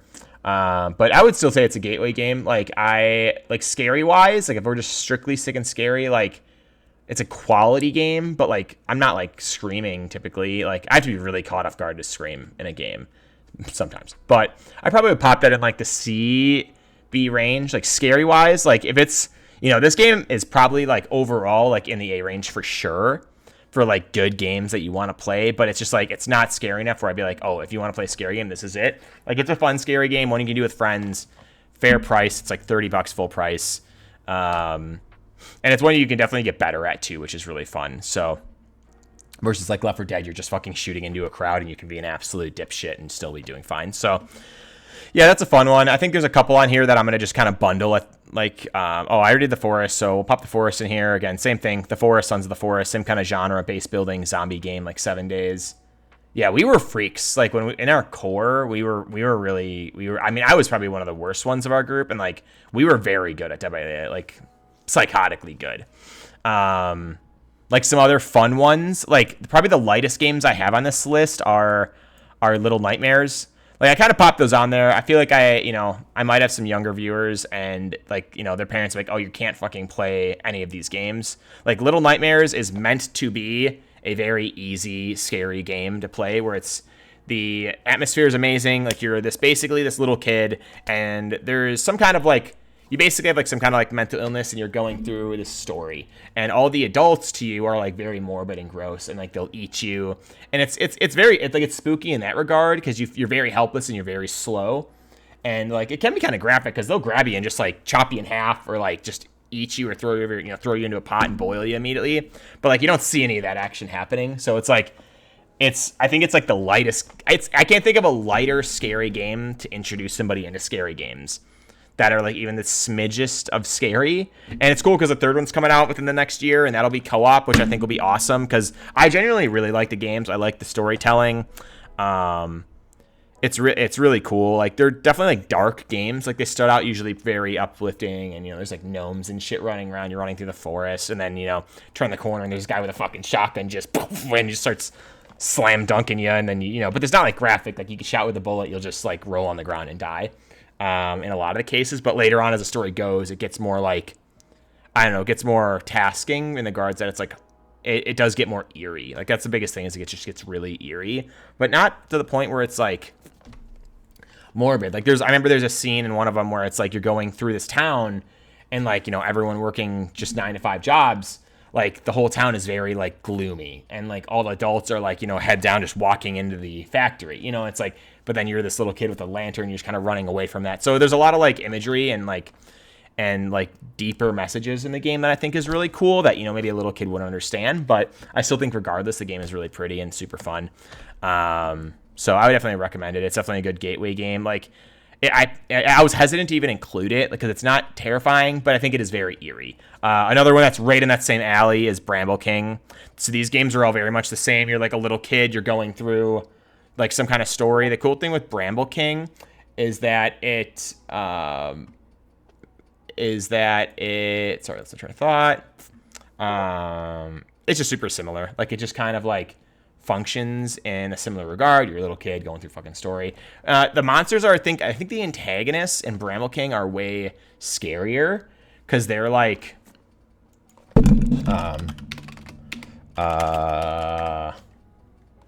like they're like huge, like I don't even know what they're called. Like they're not dwarfs, but like they're like these kind of terrifying like big monster things that are trying to literally eat you. So if they catch you, they do eat you. But there's like there's a lot of cute monsters. Like the games can be really cute. Like you end up finding like like random little rock structures that'll help you, and then like there's little fucking I don't even know, like like these gnomes I was kind of mentioning before, like just follow you around. So the game's like has a lot of cutesy turns, but like can be pretty spooky and like kind of dark because it is at the end of, like it is kind of like a satanic game a little bit. And you're just like this little kid going through all of this. So yeah, it's cool. I mean, I enjoyed it. I mean, that's a game too I also would probably play again. There's this terrifying, this is bringing back some memories here, where this is terrifying scene where if you go to this house or this village and like all the humans are like zombies and you can't make any noise or step on anything and you kind of have to like run away, and that's just terror. That shit was actually terrifying. Like I had a hard time playing it. But same. Oh, they're trolls. That's what they're trolls. So all the trolls like try and eat you and catch you. So like yeah, it can be spooky, but yeah, it's overall pretty lax game. I think that'd be another good one just to kind of get into it, So I don't know. Pretty light. So we got that one in there. What else we got here? I think that would be in a similar domain. I think another good one. I think I'll probably just pop these out here. So like I personally hello, what's up, buddy? Hello. Sorry, I'm doing a review stream here, so I can also mute if it's too much for everybody too. So let me know. Thanks for the heads up. Oh yeah, buddy. But yeah, so like Dead Space games, like fucking love the Dead Space games. Like these are to me like staples. Like I think they're definitely. I think what I'll do actually, because these games are good. That's why I'm kind of on the fence of like popping them in. Nah, fuck it. We'll keep them here. There's not too many other gateway ones. We'll get into more regulars, but like Dead Space is actually terrifying. Like I put both the Dead Space games like. The storytelling is amazing. Like, there's not many games I like remember the fucking character names. I played them like 5 years ago. Like, Isaac Clarke, and you go through the Ishimura or something, the ship name, and there's like this virus that basically like broke out that like turns people into like just terrifying monsters, right? And so the game is super graphic, super gory. Like you can fight back, you do have guns and stuff, but it's very like survival horror. It's cool because to me like Dead Space was like a staple to like revolutionizing that type of game. Like it has like the fart noises in this song are just like killing me. I don't know what, but yeah, I just like there's like I have like just some lo-fi playing in the bass and the back, and there's like some like boot squish that's just like, hey buddy. Yeah, so it's just like those are a staple. Like again, the storytelling is amazing. Like it's very like you're looking through a flashlight and the whole fucking room is pitch dark. And then like the jump scares are all amazing. The game can be as difficult or as easy as you want it to be. Like the settings are pretty versatile where you can have the shit insta kill you and you feel like you're actually kind of there. It is third person. You're over the shoulder, kind of like you.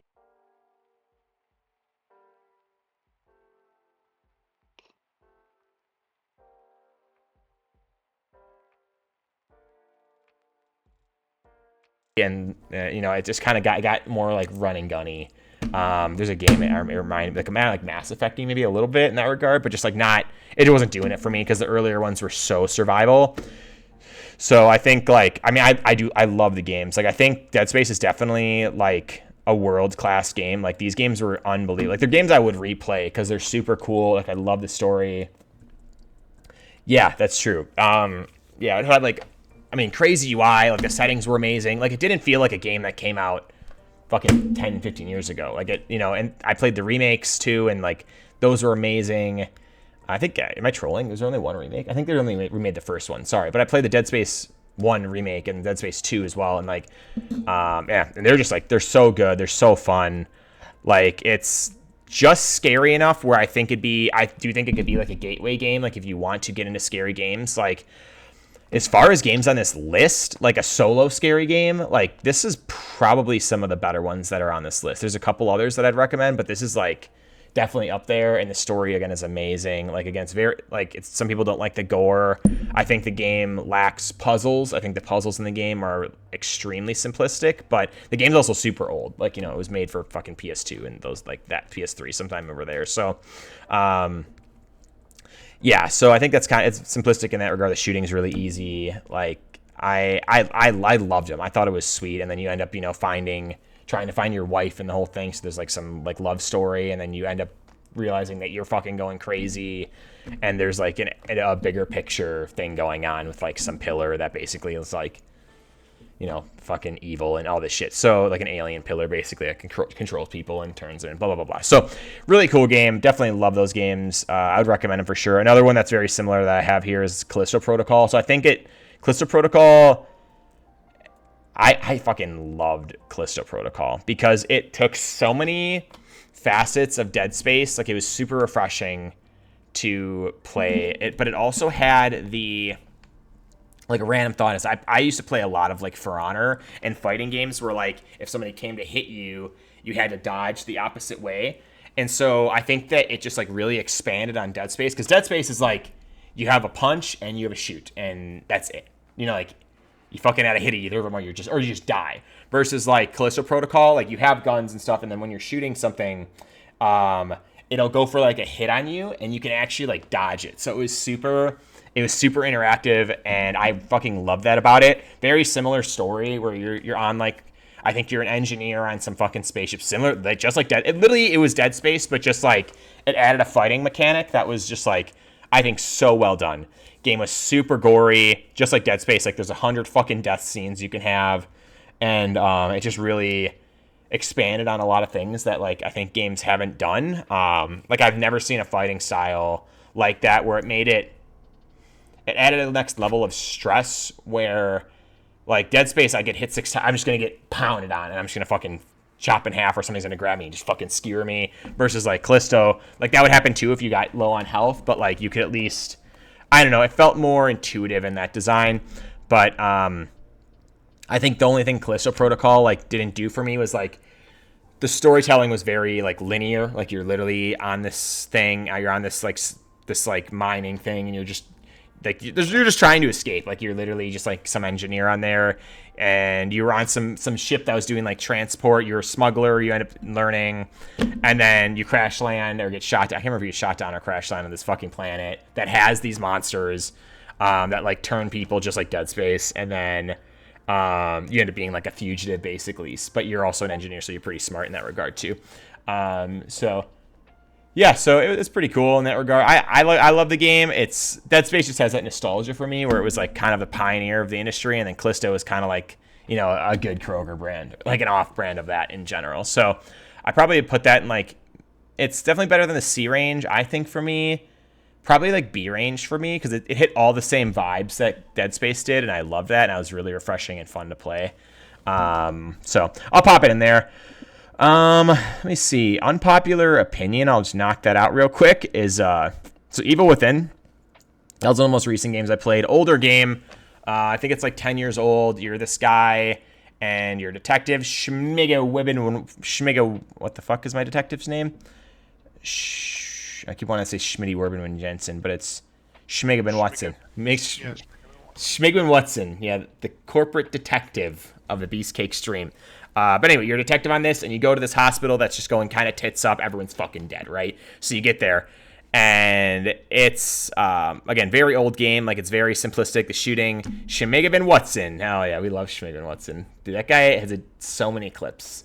He's on half my fucking clips, honestly. He's working overtime. But, yeah, Evil Within just didn't, like, and it's, I know people love the game, but, like, I genuinely had a pretty miserable time playing it. Like, I've only played the first one. And there's a second one that I also have. And, like, I probably will play it eventually, but just, like, the game was super clunky. Like, I wouldn't say it necessarily was a difficult game. I think it was just, like, it was a pretty unforgiving game in a clunky way. Like, your fighting just was kind of, like, not smooth. And, again, the game's old, so it's kind of expected. Like, if I would have played this game, like, 10 years ago, I'm sure I would have loved it just like everybody else. But just, like, game's super graphic. Like, and I don't mind that at all. But just, like, the story was also, like, pretty mad. Like, you go through, and there's, like, this guy who was, like, tested on, and he ends up having these superpowers where he wants, like kind of redimension the world. And then there's this other guy that is, like, just some little kid who can also, like, do a lot of that stuff. And so you're trying to just kind of make it out of this, like, fucking fantasy world. There's, like, all these monsters and, like people that this guy is, like, changed into monsters. And it's definitely scary. But there's just, like, so many, I can remember so many frustrating parts fighting bosses where, like, I get clipped by something or I step on something that I definitely didn't step on, and you just get insta-fucking killed. So the game's, like, pretty hard in that regard, where you have to play it, like, pretty well.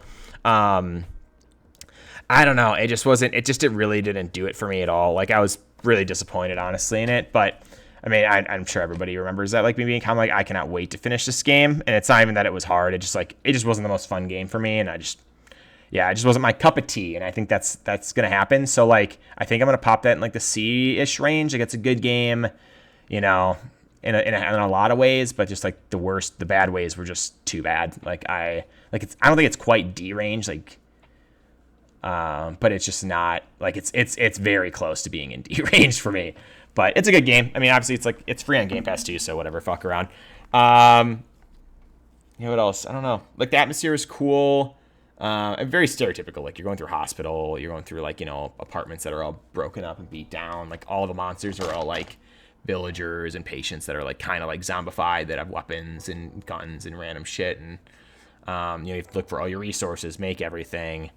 The story, I just wasn't connected with the story at all either. Like, the detective's going through some mental breakdown because he lost his wife and kid. It was very, like, very bread and butter. Like, it wasn't anything, like, unique or new to me. But I'm sure at the time it was, you know, that's why I'm like, it just wasn't hitting it. So it's a good game. Will I ever play it again? Probably not, but I don't know. It's okay. So now we're getting to some of the better ones too, actually. Better needs a pee break. You just let me know. But we're not stopping. Okay, so Fear Therapy, I'm genuinely excited to talk about. So this is one of the few other ones on this list that's co-op, and also is pretty scary. I played with a couple buddies, and it is super good jump scare. So the game, the concept of the game is there's really no, like, story or anything. Like, you're basically going to some location. Do we need, like, we need to jump back in that. Haven't screamed like that since. So it's a good point. So yeah, like Phil was saying, he hasn't screamed like that since. And honestly, dude, like, this game, so what the Fear Therapy is actually a real thing. So what Fear Therapy is, which is, like, probably something I've put myself inadvertently in by playing all of these games, is anything that you do, like, not anything, but most things, like, you can condition yourself for it. Like, if I want to be, like, you know, a good athlete. Like I have to, you know, I have to make the stretches to do that. Like I have to, you know, practice the sport. I'm not going to walk on the field and be a fucking freak tomorrow.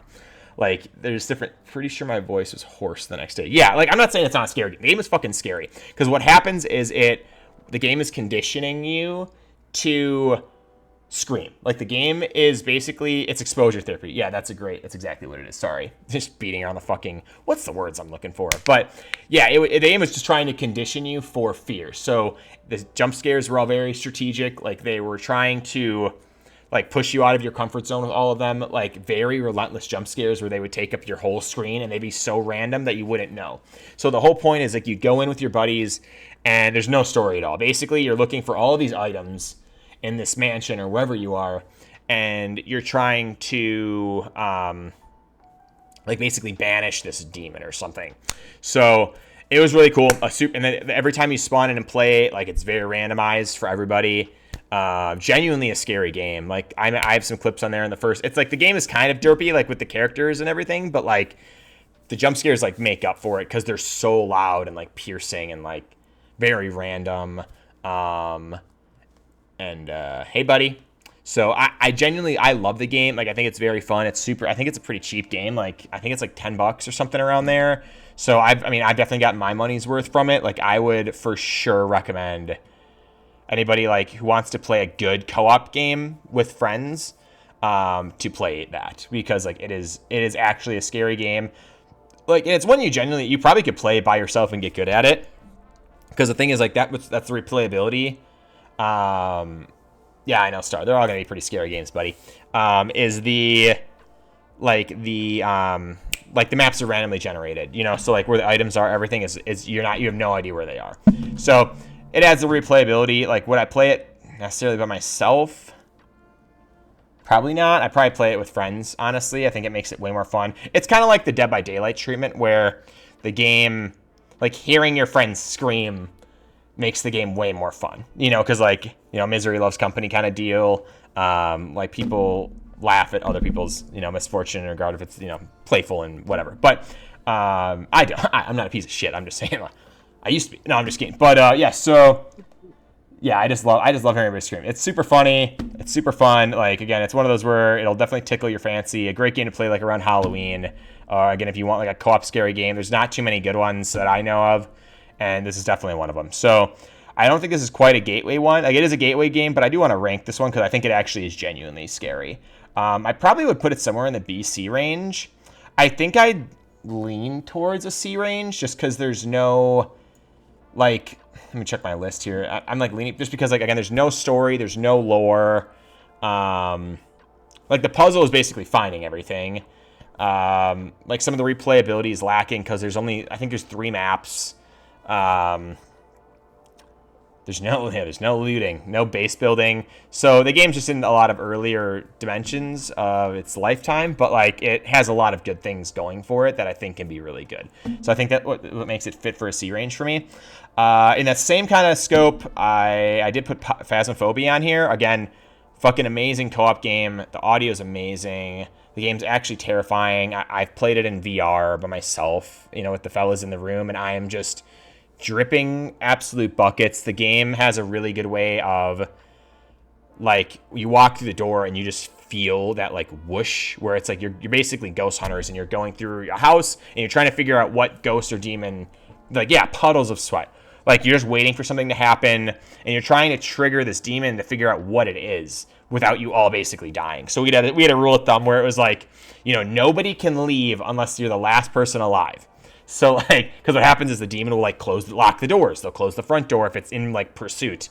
And it's just such a scary game because, like, a lot of times you don't see the demon. It's, like, walking towards you and you see, like, little blips of it. So a super fun game. In my opinion, it's one of the best actually scary co-op games that you can play. Like, it's very in-depth, too. Like, I think you could play the game. I think there's so many avenues you can play the game. Or you can play it very serious, where, you know, you go in and like all of your certain items, we're gonna fucking figure it out. Nobody dies. Like you're really trying to figure out what the ghost and demon is strategically, and then you can go in like how I fucking play it, and everyone just brings crosses and random grenades and just you can't bring grenades, but like, just basically triggers the demon and tries to get everybody else killed. Like, that shit's so much more fun, in my opinion. But I mean, you can play it however you want to play it. Like, dying doesn't really affect you. You lose your items, but you make money every time you play. So it's like, it doesn't really matter. I think it's more so just like the atmosphere is amazing. The sound effect and everything in the game is amazing. I know the last time we played it, the thing that was lacking for me, yeah, it's scary, dude. The game that was lacking for me, what was lacking for me in the game was like the monster models. I think if they just were like a tiny bit scarier, the game would be so good. It'd be actually, because like that was the one thing where I watched it and I was like, oh, like, the monster's walking and it's like very like, it's a little robotic, but it's kind of like spooky. Like, it's not completely garbage where, like some of these other games I've shown. But like, I think if they up that where the monster is actually really fucking scary, and they may have, like, I haven't played it in like a year, but that was one of the few things, like one of my few critiques even when I was playing it earlier was just like, damn, if the monster was just a smidge scarier, this game would be so world class. So that's that. I also think like, I disagree. If they improve the textures in it, it'd be so scary. Yeah, I agree. Like, I mean, playing it in VR was crazy to play. Like, that's also another thing that you could do with this game. This game versus some of the others is VR is just like, it's really well set up in this game. Like, I'm sweating so fucking bad. Like, my VR, like the VR headset I was using was like fogging up. Like, I can feel the sweat like going over it, and like, I mean, absolutely ruined Phil's VR headset for sure. Like, it was just like waterlogged after I was done with that one match. But like, a great game. Like, yeah, if they just improved like, yeah, textures, animations, like Dante said, like the game would actually be like, it's a great game. Like, it's a game you can go back to every Halloween and confidently play with your friends, and you don't need to like remember anything. Like, you just fuck around, jump in, and it's hilarious. And then you hear your friends screaming in the distance, and then the thing is, if you die, you can't talk to your friends anymore. So it's all in-game comms. So you have voice where you're talking to each other, like where I'm like, just me talking like this, and then you have like a walkie-talkie, because then you guys kind of Scooby-Doo and the fucking gang it and split up and talk about stuff. Well, buddy, gotta turn the volume down, Sorry. So yeah, just turn the volume a little bit down, dude. Sorry. I don't want to get you in trouble, but I'm just saying, like, it's a great time. Yeah, it's so fun. Like, it definitely would be a gateway game for me. Like, the monsters are definitely scary, but like, I think anyone could jump in and mess around and be fine with it. Again, like, it's way better with friends, but it's a great, great game. Like, I'd arguably put Phasma somewhere in like a BA range for me. Like, I think I'd put it more so in the A range, just for like how much fun I've had with friends playing it. Like, it does have pretty okay replayability. Like, it's a staple scary game. Like, kind of like Fear Therapy, even though it's ranked a little lower. Like, almost Fear Therapy, I almost want to bump up. But, like, I might do that and put Fear Therapy in B, I think, honestly, actually. Because, like, Evil Within, I almost want to bump these down, but I just don't want to do it. Anyway, so I think it's better than Fear Therapy, because I think it's just way more, what's the word? Like, what's the word? It's just more polished. Like, I think that's a better way to say it. Like, it's way more polished. Like, Fear Therapy and Phasma go, like, very hand in hand with, like, what you're doing. The thing with Fear Therapy is you're looting and getting all this stuff to banish a demon, versus Phasma, you can pick up a few things, like a Ouija board in the house or wherever, but you always are going in with your equipment. So it's very, like, Ghost Hunter-y. So, yeah, I'm a huge fan. Yeah, I think it's a lot of fun. Great fucking game. Like, so those are some of the last co-op one. Actually, no, I'm just kidding. This is the last co-op one. So I'll bundle Outlast together. Outlast is like, I think also like a staple scary game. Like Outlast, like here, actually, let me look up. Like Phasma has just like, it is terrifying. Like I think like some of these look a lot better, honestly, than what I remember. Like, if I played it and I'm hitting this guy, like, I'm gonna piss myself. Like, that looks way scarier. But some of the some of the earlier animations weren't great. Like, I don't know if there's any good. Like, I don't know. This looks okay. It's not amazing, but it's not awful. Like, and you're kind of just going through your house with your equipment and shit and kind of going through it. Like, it's good, and then the demons are trying to, like, catch you. Like, this guy looks fucking terrifying, dude. I ran into this guy in the game. I would blow my fucking piss out of my ass. Anyway, so there's that. In the high school is yeah, it is scary. Like, I'm not knocking it. It's a scary game, for sure. Because you just don't know what to expect. Like, you're just always at the mercy of getting just killed, So it is a lot of fun. Outlast is also a great time. I think Outlast is good. So just to switch gears on what I was mentioning. So Outlast is amazing in regards where it's like, again, a staple game. Like I can't think of a game. So Outlast, like when you're going through, like you're helpless. Like, you know, there's monsters, there's shit chasing you, and like all you're doing is running and hiding. Like there's no fighting back. But there is like a little bit of a story to it. Like you go to this asylum and you're trying to figure out what happened. You're a journalist, and you end up kind of going through it. And there's multiple of these games. I know they came out with the co-op one that I haven't played yet, but I definitely want to. And like these are the games I struggle with the most, though, are the ones where I can't fight back. Like I have such a hard time. This is Outlast Trials is the co-op one. I think would be amazing to play. I know some of my friends have played that, and so I'm down to play that eventually. But yeah, the game is like, it's super spooky, has amazing atmosphere, amazing sound. It's obviously a little older of a game, so it doesn't look as polished as some newer games, but it's a lot of fun. Like you have like a little camera where you have to find batteries, and again, you're just hiding in lockers or hiding under beds and random shit like that. And there is like a little bit of a story to it, where like you're trying to figure out basically what happened in these areas. Like you're just a journalist. So I think it's cool in that regard. Game is very gory, very graphic. Definitely not a game for like faint of heart, or if you're, you know, scared of like a cat and mouse kind of game. Like I those are my worst games to play for me, because I'm pissing again out my ass. Like I'm terrified to play these games when I can't defend myself and all I'm doing is running and hiding. And a lot of these at the end here are like that. But it's a great game. Again, a staple. Like I would, if you're older, let me preface, if you are older, you know, and you don't mind graphic gore and like, you know, literally people getting dismembered in front of you, shit like that. Like the visuals in the game are very unsettling, but I do think if you want to get into scary games, like it's a great avenue to approach it. It's just like it's not for the faint of heart. It's not like these games down here where you're like, oh, cool, I'm just going to play. That sounds fun. Like, it's not like that. Like, I think the game is like just big enough. Like, I think it hits like the story, the atmosphere that I kind of look for. Like, I think, let me take that back. I think the story is like good. I don't think it's world class. But it's good. Again, at least you're playing for something. You're not just hiding and running around. So that's kind of cool. Again, gore levels through the roof. Like the scare quality is amazing. Like there's jump scares all over the place. Like you'll go like when I was playing it, and like I haven't streamed this game because I played it before. I probably could stream this game eventually. I played both of these before I got into like streaming years and years and years ago. So I might circle back to them, but they were like, again, hard for me to finish because like they're so scary, and I hate like that stress of being helpless, but also you have resources. Like, I'm sweating thinking about it. Like, it's the first game I've talked about where I'm, like, genuinely actually sweating thinking about it. Like, I remember being in, like, a locker and, like, my battery's, like, flickering. Because, like, if you've watched any of my Alien Isolation videos, like, I'm not good with, like, rushing these games. So, like, if I have a resource, I think that's why also, like, Amnesia games were hard for me, is because I'm just so paralyzed. It was, like, really difficult for me to play. So, but really fun, honestly, in that regard. Like, it's a super funny game. Like, I remember the first time I played Outlast, I played it with my cousin, and we were alternating on, like, deaths, because you're just dying constantly. Like, because there's shit running around, everything's super fast. Like, you really can't outrun many things, so if you get seen, you're kind of screwed. Like, pretty low odds you're going to outrun it, or be able to hide from it, too. But, yeah, it's a good game. A staple. Is it world class? It's up there. It's a great game.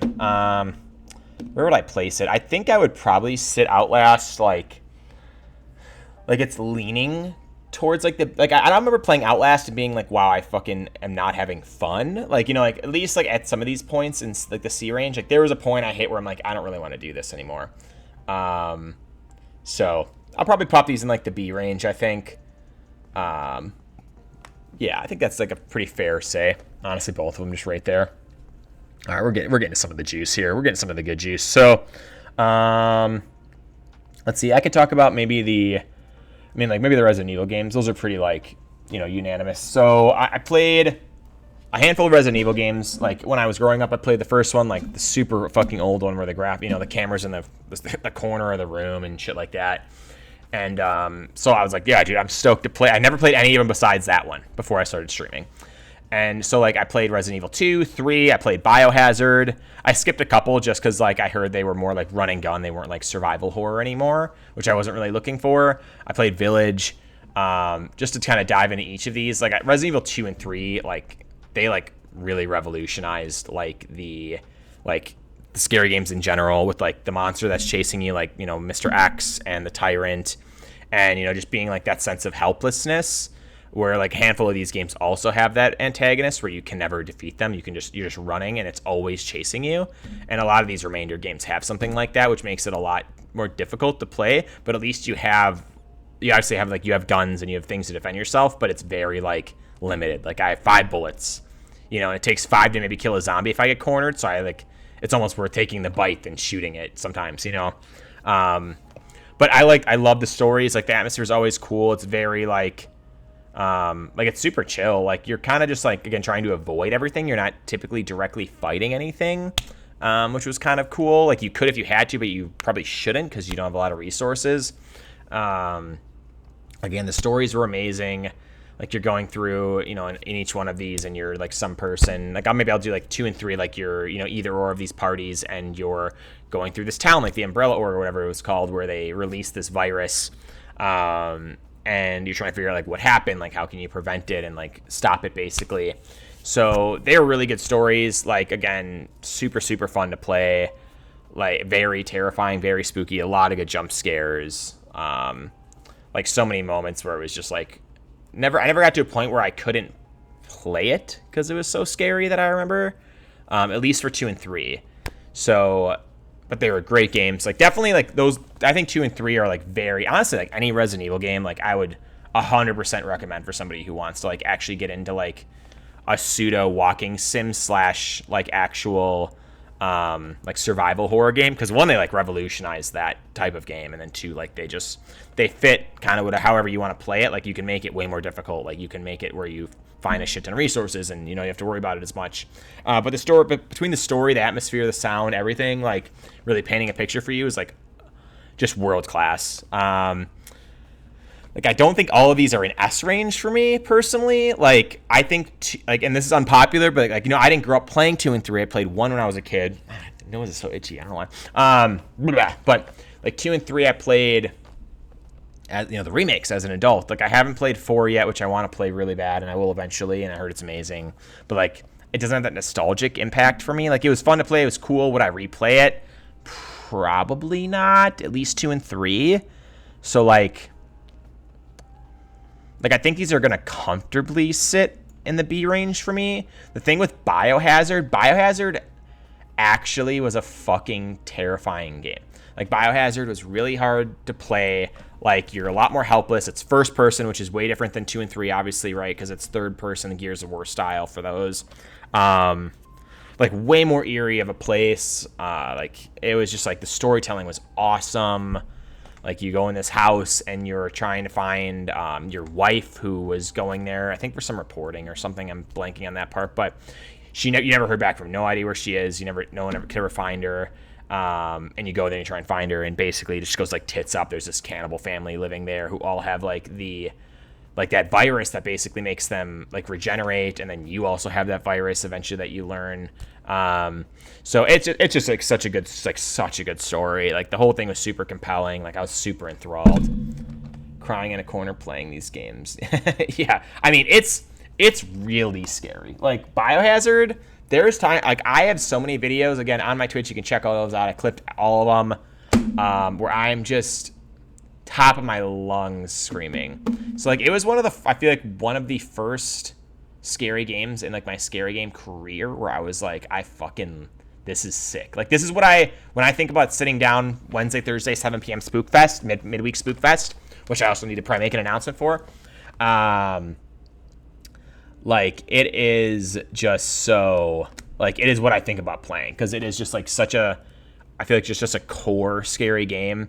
Like it's one of those games where somebody talks to you and they're like, wow, if you could play a scary game again for the first time, like Biohazard would be on that list for me. Like it's that good and like that scary. And like the nice thing for me is like, that's one that, like I watch a shit ton of scary movies, but I usually don't watch a lot of people play scary games, because like I'm still fucking terrified, you know? So, like, I just don't. And on top of that, too, now, since I've been streaming them, like, I don't want to know what happens for the most part. Like, I'll see clips maybe here and there on Instagram, but, like, I just don't want to do that. So, yeah, Biohazard's real good. Like, I would put, and Village is, like, oh, that same sentiment. Like, Village was so good. Like, I got crazy good, like Van Helsing vibes from that. And, like, the story was amazing. The atmosphere in both were fucking amazing. Ah, Phil! Thanks, buddy. I fucking appreciate it. Thanks, man. That's super nice. You didn't have to do that, bud. Thank you. I appreciate it. Hope you're liking everything. Is everyone content? Is there anything else am I hitting these okay? I feel like I'm, like, kind of rambling, but, like, I feel like just a genuine review is, like, pretty fun. Thanks, dude. I really appreciate that a lot. Thank you. Fucking paid for my bread this week, brother. Thank you. Super sweet. Yeah, so I think like the protagonist, the antagonists, and everything, and all in Village and Biohazard were both fucking stellar. Just bitching, just fucking, you know, sip a tea, chef's kiss, whatever the expression is. I just fucking loved them. Gore level was fine in both. I think Biohazard's way more gory, but like I could not get enough. Like I'm terrified of vampires in real life. Like my grandpa would fucking chase me around the house. Hell yeah, brother. I appreciate that a lot, dude. Yeah, thank you. Like my grandpa would fucking chase me around the house at 6 years old with vampire teeth in. Like I fucking hate vampires. Like I fucking hate them. Like if I talk to somebody who has spiky canines, like I get nervous. I genuinely do, like inside. Anyways, so both those games were amazing. Like it hits some of that, you know, effect for me where it's like werewolves, vampires, all that good shit. And it was cool because Village also had parts that like were throwbacks to some other like staple walking sims. Just the whole story was so good, and Biohazard was too. Like I probably pop both of these games honestly an S for me. Like Biohazard I think is leaning towards an AS for me, but like again, the reason Biohazard just like it sits in a spot where it's just like that's kind of the type of game I want to like I think of playing when I fire up, you know, a scary stream. So I think that's why it's kind of a staple. Yeah, just amazing, just so good. So other games, we're almost done here. Sorry, I've been going for fucking way longer than I thought I was gonna. My bad. But anyway, so yeah, we can talk about fucking Brenda for a second. So Quarry, it's really sweet.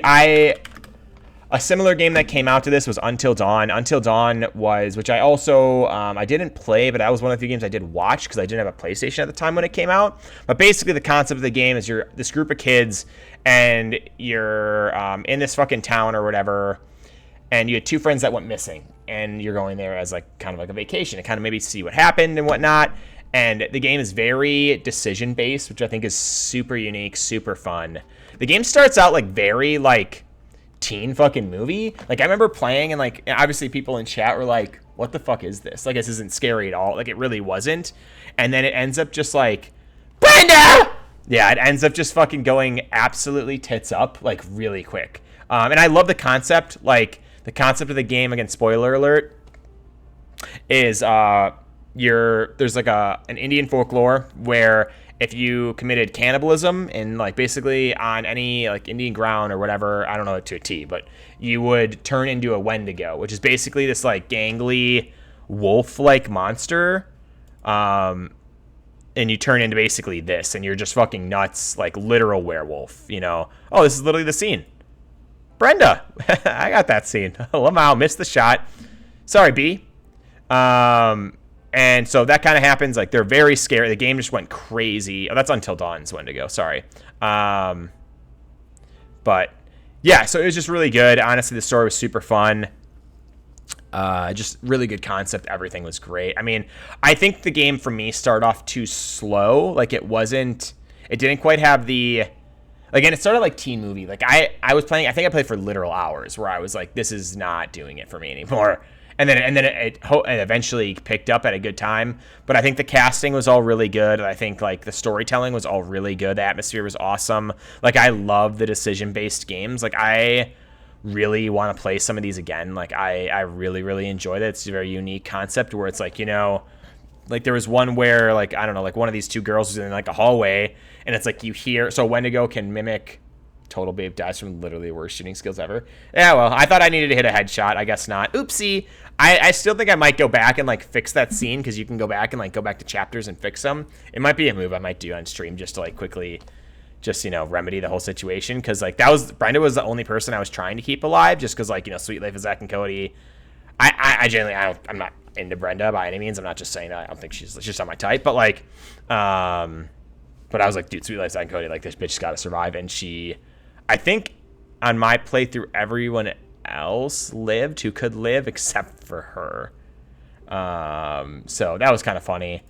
But yeah, anyway, good story. Like, I love the atmosphere. It was eerie. It was spooky. Like, it was very much like walking through a movie, which I think is really fun and unique that you usually don't see a lot. But there were parts that were lacking, like I said. Like, it was very teen movie at the beginning. Like, they're kind of just fucking around and, like, giggling together. And, like, I was like, when does this actually get scary? Like, it was very, like... Yeah, I don't know. I think that kind of hits it on the head, honestly. So, I wouldn't quite put this in... I didn't... I know I complained about just that part. But, like, it's definitely sitting in, like, a B-C range for me. Like, I think it's fun, and it's, like lighthearted at a lot of times, but also very terrifying, and, like... And I do love, like, the decision-based part of it, so I think I'm leaning towards a B, but I think, like, a B-C range is where I'd put that one, honestly. But, yeah, some of these other ones, we're getting into some of the juicers, and we're almost done. Honestly, this has went way longer than I thought I was going to go, but this is great. I'm really enjoying this. I never really, like, talked about any of these games. So, and obviously, going forward, like, I'll only have, like, 5 games to talk about, so it won't be, like, we're fucking hitting 50 games right now, you know? So, and maybe we'll do like a serial review or some Disney one or something to kind of like level it out, or a movie one, like I said. But anywho, so these last, I think I'll do Alien Isolation because these last 3 are a bit to say about them. But Alien Isolation is what I'm playing actually now. I grew up with Alien in games. It's just like Outlast where you can't defend yourself until later in the game. Very run and gun. I'm sorry, not run and gun. Like very hide and seek. And you're Ripley's daughter, Amanda. So you're trying to go to like the vicinity where her mom, I forgot Ripley's first name, but you know, her mom Ripley like went missing due to Alien, obviously, right? Spoiler of the movies. Anyway, so you're trying to like figure out some kind of clues about that. So you end up finding a ship that's, you know, you're an engineer, same career your mom was in, and you go to the ship, and obviously everything goes fucking tits up immediately. There's a fucking huge ass alien on the ship, and it's just like crazy, right? Like it's not good. Like, so your base is running around. The alien's fucking massive. I did make a meme for this one. Let me... actually, you know what? I made a meme for a handful of these, but, like... Oh, Phil, this is the one I was going to show you. I don't know if you saw this, but, like, this is the one I made that we were talking about with the flare.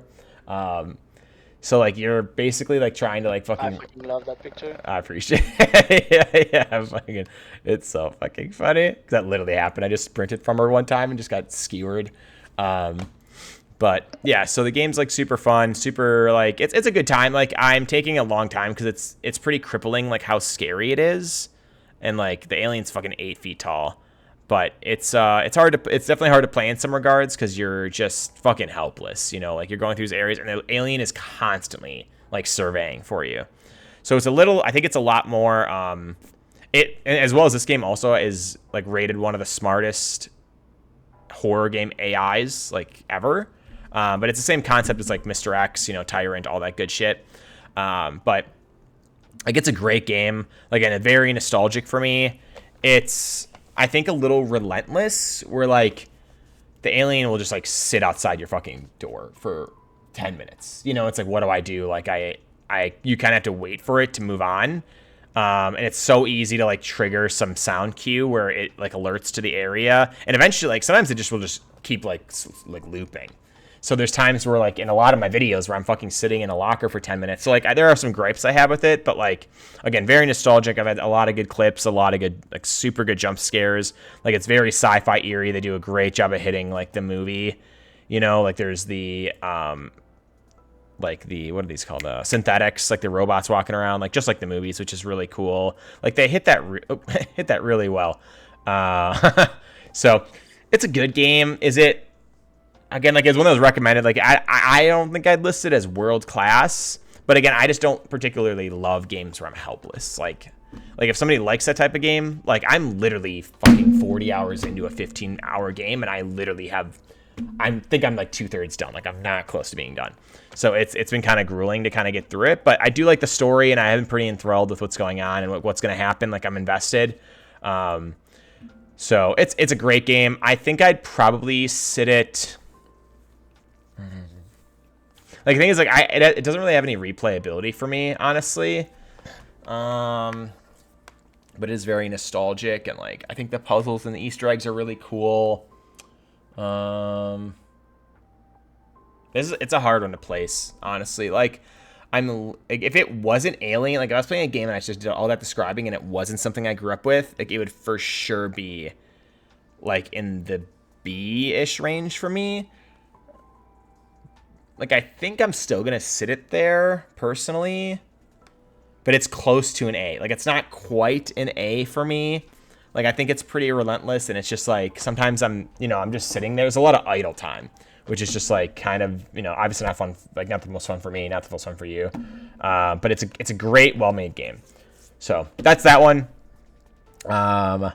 These last couple are juicers. So, okay. So Mortuary Assistant. I'm just cheeks at typing. Doing a fucking class lecture. So Mortuary Assistant is, honestly, these last three are going to be just like very up there for me. So Mortuary Assistant was, I think, one of the best scary games I've ever played. Like it has crazy replayability. It's pretty graphic, very eerie in all the right places. Like there's a handful of jump scares, handful of monsters. I have so many clips from this game in general. Like, and it actually is like a little bit, kind of real. Like you work for mortuary, you have to do everything to the bodies, like, and preserve them and whatnot. So many jump scares. Like the game is, I think, very dark, obviously, and like, but all the right places, and it's very uncomfortable. Like there's not many games I've played where I've genuinely felt uncomfortable, like doing something. I was just a wee lad. Move on from Brenda. No more. She's fucking dead. I killed her. She whiffed it. Her little baby arms.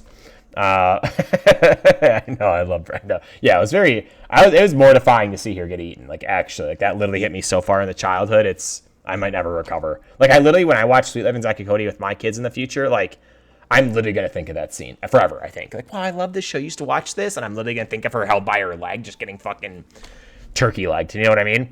But anyway, yeah. So Mortuary Assistant, really honestly super fun. Like the replayability is that. Like you have three bodies and you're trying to guess which one is like the demon. So you get this job and you're trying to figure it out, and like shit will start to happen throughout the night, and you have to figure it out before your shift is done, or else it just kills you basically. So there's a lot of different endings, a lot of different things you can do. The overall story is pretty much the same. So you're just like this girl where you get hired and you're kind of trying to figure out what happened, and you realize the owner of the mortuary is like housing literally a demon downstairs, and trying to like not expunge it, but basically like house it, like so that you can like basically get rid of other demons. I think it's something along those lines, because then you end up having to do this like ceremony each time and put like a pendant and all this shit on the body you think is possessed by something else. So you have to figure that out. So it's kind of cool in that regard, like very scary. Jump scares are honestly amazing. I think it's one of those games where like, I think every game, like there's always going to be repeat jump scares. Like that's the thing, is like, it's eventually going to get old in that regard. Like, and the story is the same. So like this girl went through obviously some traumatizing things. Like I think with like her husband or boyfriend died. So you end up seeing like glimpses of him as you're playing. Like somebody else died of like drug overdose or something. So it's a pretty dark game for sure. But again, the jump scares were all amazing. Like I can't remember a game I've yelped as much as this game. Like, this is one of the few games scary games I've actually itched to play again, because of like how in depth it was, like just in depth enough for me. Like the jump scares were good enough. Like there's actually a lot of like funny problem solving, because I'm trying to figure out like the demon's messing with all three bodies, so I'm trying to figure out which one it's actually in. And I remember I played it for like 8 hours and I fucked it up every time. It's I mean, at least for me it was a little more difficult of a game, but really, I mean, super fun. Like I would definitely recommend this game, like not for a fucking kid to get into scary games, but like somebody a little younger than us. But it was so fun. Like, is it S tier? I don't think so. Like it kind of is in the same feeling for me as like Phasma. Like Definitive Edition just launched with more content. Oh fuck. Damn, I might fucking play it, dude. I love the game. Like I love it. It was a great time. But it's like there was like a weird feeling I got playing like both of these Resident Evil games that were like, damn, this is a scary game. Like this is what it should be. Quick intermission. Let's check this link. Mortuary Definitive Edition is out now. Wow. Launch day with more hunting events. New bodies, involving only mode. Bug fixes, performance improvements, more. It's been a long 2 years. Blah, blah, blah, blah, blah. Fuck. Okay. Free update. Wow. That's fucking sick. Okay. Dude. Well, damn. I mean, $25 game. I already own it, but it's definitely worth the money. Like, I've gotten probably 10 hours or more out of this game. Yeah, it's cool. I mean, it's nice that they're adding stuff. Like, that's something else with a lot of these games is there's, like, no new content. So you beat it, you kind of beat it. So, yeah, thanks for sending that, dude. That's fucking good to know. Because I did re-download this game recently. Corey is like, oh, am I actually? Sorry. I'm just terrified, actually. I'll replay that game, dude. Because it's been so long ago that, like, it was good. And it's scary. And it's got replayability. So, like, that's when I would kind of wanted to do like every like I don't know half a year or something because like I forget what to do and feel like it'll be kind of fresh and there'll be a couple scares I'll remember, but I think I'll pop that in like the A range. Like it's almost an S, but it's just not there. Like it's so close. And I think the only thing that does it for me is like, and this is kind of critical, is like once you play something so much, like it's like I know the scares. Like I obviously now there's an update, so I don't know them, but like the thing with Resident Evil that would make these replayable is like the story was that good where like I know what's going to happen, but I still want to play it, you know, versus Mortuary Assistant. There's really no like you're not playing it. I'm at least not playing it for the story. Like I'm playing it just for the fun of like, oh, which one is it? You know, and kind of the jump scares. So I think that's what kind of hinders it from an S range, but now we're getting into the fucking S'ers here. So I'll just toss out right now, like Madison and Visage, are the two scariest games I have ever played easily. So I've never played games where, I mean, I don't have too many games where I genuinely was so close throughout the whole game to stopping.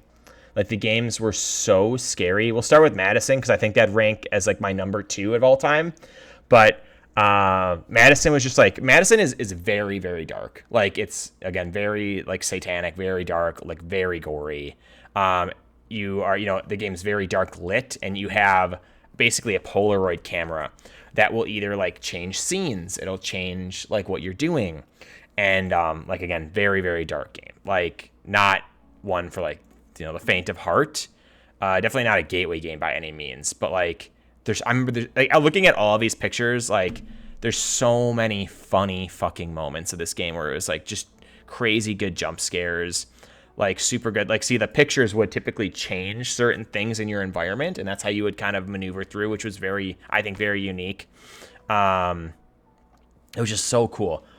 What, like that, the mirror scene? The mirror scene was actually in Visage. So both games you had a camera, for some of them, but the mirror scene is actually Visage. The one where I'm like, there's a circle of them and it like popped out at me. Like one of my first clips ever, right? Sorry, my nose is so itchy. That was Visage. That is what I'm thinking of. Yeah, that was in Visage. That was one of the earliest. That might have been one of my first clips. Besides the stairwell, that might have been my first clip like ever. Because it's crazy because like these two games were so scary and like these were the fucking first and second game I like ever played when I started streaming scary games, which is just so funny. And like I don't think, like I genuinely, if I would have played them now, I still think they would be just as scary. Like they were so hard for me to play. Like I think Madison, like there was puzzles that were like I think a little difficult. It was cool because you did eventually have to fight the boss later on. And it was there's multiple bosses. You got like Granny here is fucking naked running around. You got the actual boss, which is called Blue Eyes, because it was based on like a storybook and whatever. But you're basically like this. I think you're like an investigator, if I remember correctly, and you're going through trying to like figure out kind of what happened in this like satanic house that you know is like has fucking issues. And there's a bunch of random other things, and it's like, but like, damn, such a good story, sound, the visuals, like how much it like led you but didn't lead you. You know, it was very like vast but not. Like you had the liberty to walk around. Like I died a lot of times. Like, and just like the puzzle solving was with the camera, which was like super unique and new. So like taking pictures of certain areas and it would change. It was just like so relenting, the game was, but in the best way speaking. Like it's a super good game if somebody wants to play like a fucking actually terrifying game. Man, this game, yeah, again, like Visage, I had way more instances where I'm like, I physically can't play this. Like I know like you've seen me play Alien Isolation recently and everyone's like, oh wow, yeah. Like, dude, like, are you like just petrified? I'm like, yeah, I'm scared. But like this game genuinely was terrifying. Like, in yeah, every way. Like it was so fucking well put together. Like it wasn't buggy. Like the lines were great. Like it actually was scary. The casting was good. The visuals were amazing. The noise was amazing. Amazing jump scares. Like very unique. Like different things would happen. It wasn't recycled, which I see all the time in games. So that game is easily like my number 2 scary game like ever. It's probably gonna go right to left here. So or left or I'll just switch it. So like oh shit, come on, you little fuck. But come on, come here, you little shit. All right, anyway, so yeah, Madison, amazing. Come here, you little shit. But like Visage, wow. Visage was so fucking well put together. It hurt. Like it had amazing jumps. It had crazy atmosphere. The story like was so good. And like you basically went, like you started out, you went in this house and you have, you have 3 stories. There's like the grandpa, there's the grandma, and then there's the kid. And you can do them in any way you want. Like it had that aspect of like, if I stand still, I'm going to fucking die. Cause like there's a demon like running around regardless of what story you're doing. Yeah, like the sounds were amazing. Like the visuals were all amazing. Like there definitely was 1 or 2 puzzles. This one specifically I had trouble with. Like I think one of these like picture puzzles, but otherwise, it was just like so good, and it's cool because it went through the stories like very deeply of each of the people that like basically everyone either died or committed suicide in the house. So it went through all of those and what happened, and it was just like so storybook because like I hate hospitals like really bad. I don't like hospitals at all. Like I get spooked when I go to hospitals. But like the grandpa had like he was like an old like I think he was like a war vet or something, and he was in the hospital like a psych ward or something, and you go back to all of those scenes, and like that character you're trying to figure out would like be in those scenes and be chasing you and this and that. And then like the grandma, same kind of deal. Like she saw like her kid was dead, so she killed her. Even the hospital smell freaks me out. Yeah, for sure, dude. Yeah, it's terrifying. And then like the kid had like the very like the kid story was like very stereotypical where it had my doll is like my best friend and he talks to me and this and that, and then it ends up being a little bear. That scene actually doesn't look that good, but like, it ends up being this fucking huge demon that like wants the whole family basically thing. And so it was just like super good, like very like wild scenes like Phil was talking about. Like I have a lot of good clips from this game. Again, a really dark game. Obviously all of these games are really dark, but just like so like they did a really, really good job too of like one of the few games I played where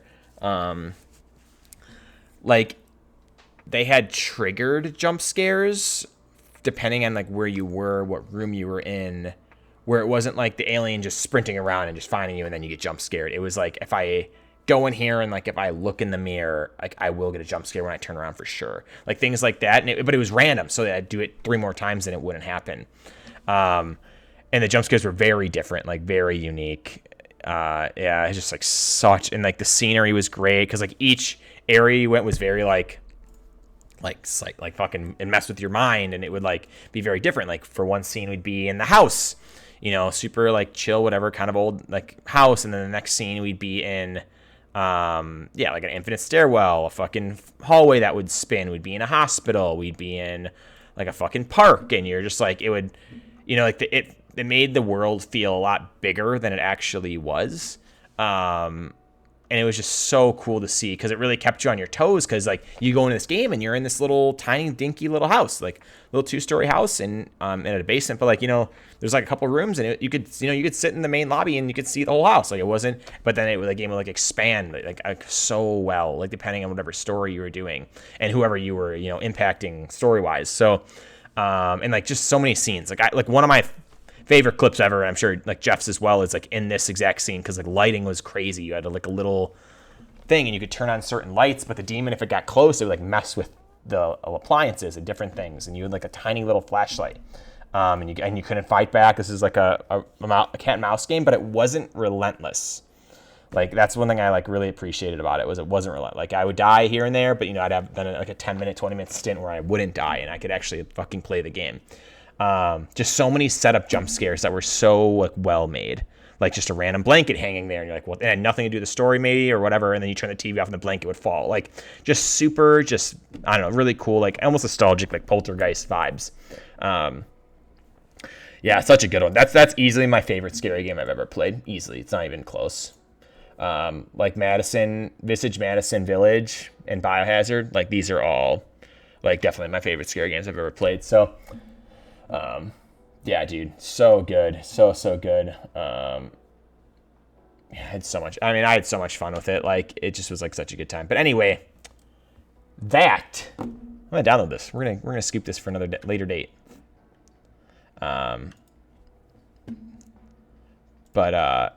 Yeah, so those are my fucking, what had the highest heart peak? Visage did. I hit 164 and almost fucking passed out. I'm on that clip where I'm going up the stairs and I scream. We can fucking watch it if you want. I could try and find it. Actually, I have it saved. Let me find it really quick.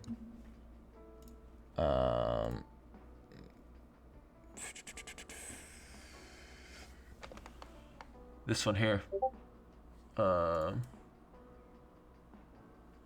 Sounds good, dude. See you later. Have a good night. Yeah, so where was it? This guy here. I got it. This clip. Yeah, no, it's super quiet. Let me fix that really quick. Let me kill this music because I'm gonna cut this soon. But here, we can watch a couple of these.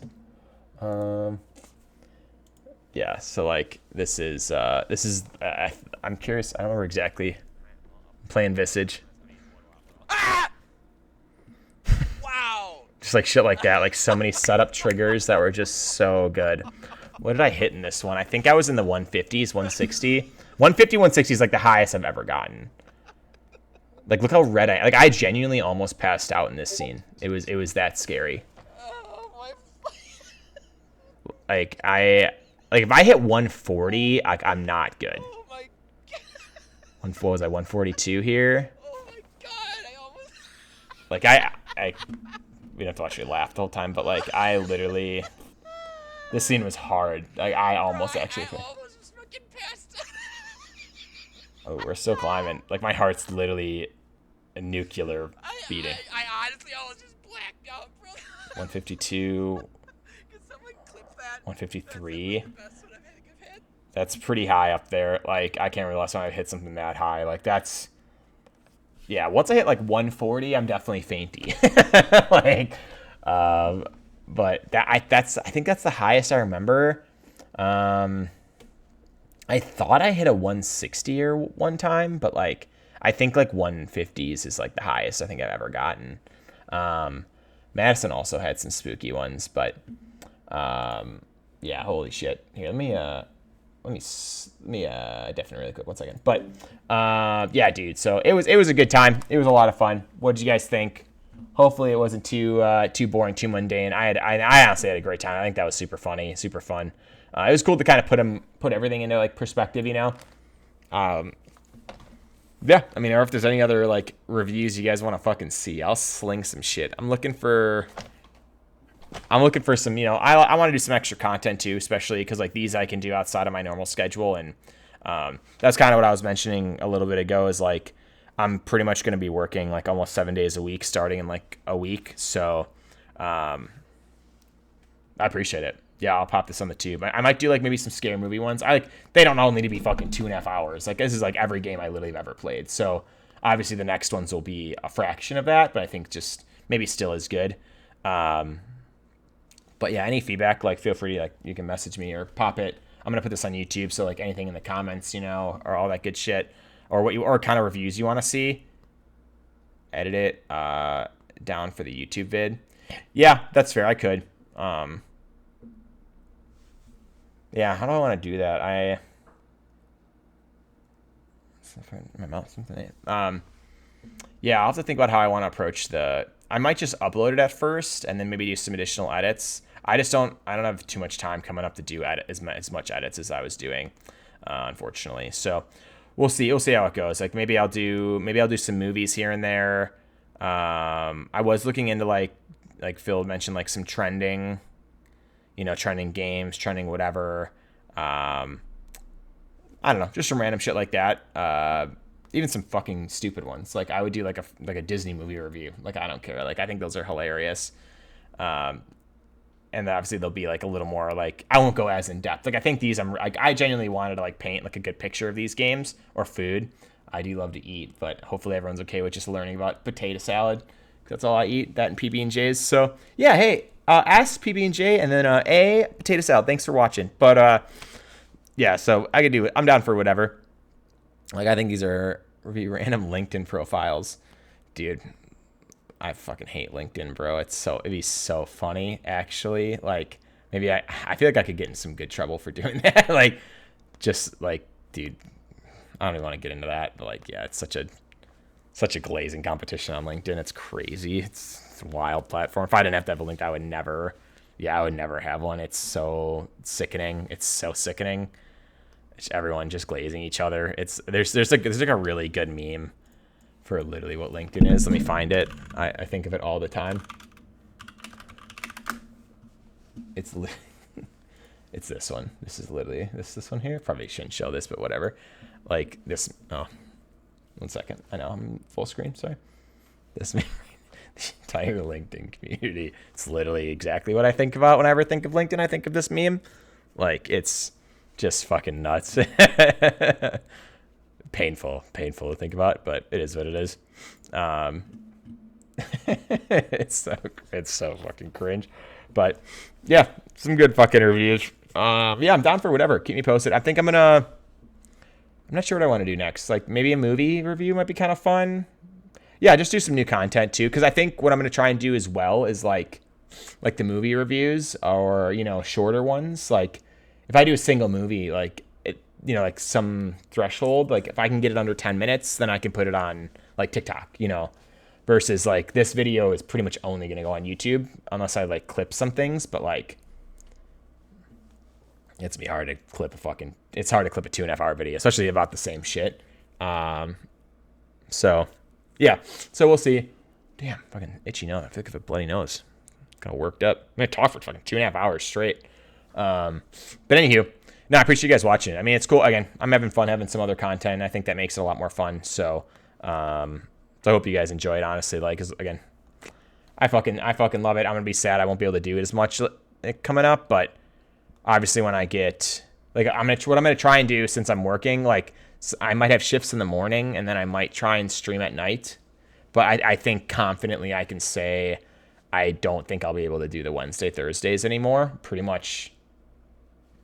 Like, that's it. I appreciate it a lot. Yeah, like pretty much now. So like, because I have a wedding this week, so I won't be able to do it. And then I don't know what my schedule is going to be for my part-time jobs yet. I'm just starting them this week and next week, so I don't have a schedule like made out.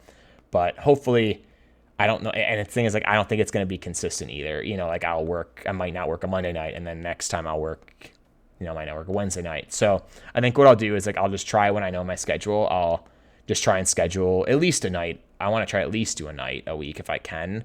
It just depends like how fucking deflated I am after, working both the jobs and then going in. But I do really love it. So I want to try and at least do something where like kind of like this, where like I don't need to have a dedicated time like this. I could kind of just fire up whenever or do whatever streams. But I think I'm definitely going to try to do at least one scary game a week. I'll just make sure to post about it, I think. So that obviously everybody knows.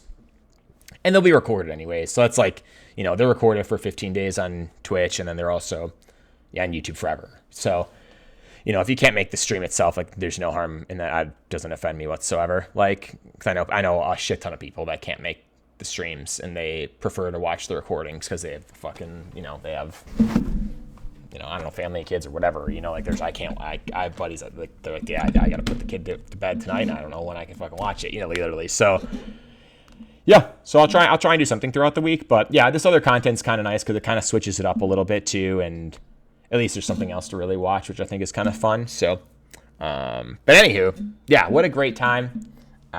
What an absolute bitching time, I must say. I had fun with it. Yeah, again, if anyone has any recommendations, like, again, feel free to pop them, obviously, in the comments. Feel free to message me. Like, I'm trying to just, you know, obviously, the people watching, I want to try and get something that you guys like and that also might be applicable to other people. Not everybody likes scary games. So, yeah, I had fun with it. I mean, it was a good time. I think I hit a good depth in each of them where it was still like kind of funny and kind of lighthearted. But I mean, it was a long time. But I guess like I don't know how many I even have. 8, 12, 16, 20, 28, 34, 40, 44. I mean, 40, 43, 44 games is fucking a lot of games to review in a couple hours, you know? Like I mean, honestly, probably some of these, like these top ones I probably could have done really granularly, but I think it's kind of fun. Okay. Anyway, so keep an eye out. I'll make sure to post stuff and like keep, you know, let you guys know what's going on. Like obviously like the Steve Harvey fucking Family Feud ones, I'll try and keep going because those I can just do during my workouts. Those are easy. But anything like this, like I can always just schedule around the clock. I don't really mind, so I'm there for it. But anyway, yep, YouTube. Twitch is obviously below. Give that a quick follow. Thanks for the subs and the follows and all that good shit. I really, really appreciate that a lot. Yeah, Instagram, obviously that's where I'm going to post everything when I go live, Snapchat, all that good stuff. But what a fucking success. That was a lot of fun. I'm excited to do some other ones. Again, any topics, anything, I do have a suggestion box below. Pop that shit in there. Or if you're on YouTube, pop it in the comments. I'm always down for examples. Dog's got her tail between her legs. Is there piss in the apartment? We're going to find out. Okay, but yeah, what a great night. You guys have a lovely evening. Again, I don't know if I'll be able to. I definitely can't. I don't think I'll be able to stream this week. So just a heads up. Like going forward again, which is a huge bummer. But yeah, I'll try and get that more situated. Obviously, when I have a better schedule and whatnot. So yeah. And again, I'm still going to try and finish Alien. I'm still going to try and play Baisu, my next game after that. I don't think I'll be able to do it as religiously, unfortunately, which really blows, bro. Oh, my God. But, yeah, we'll try and keep at it as much as we can. Like, I have the nice thing is, like, from being so consistent, like, I have a shit ton of clips I can edit on the downtime when I have time. And then, like, yeah, I'll try and keep, like, some more TikTok things. I've been actually thinking about. Yeah, it's totally no, it's okay. It's all good. Yeah, when I get like a full-time thing, like I'll have nights open. This is fucking doable again easily. You know, hi Betty.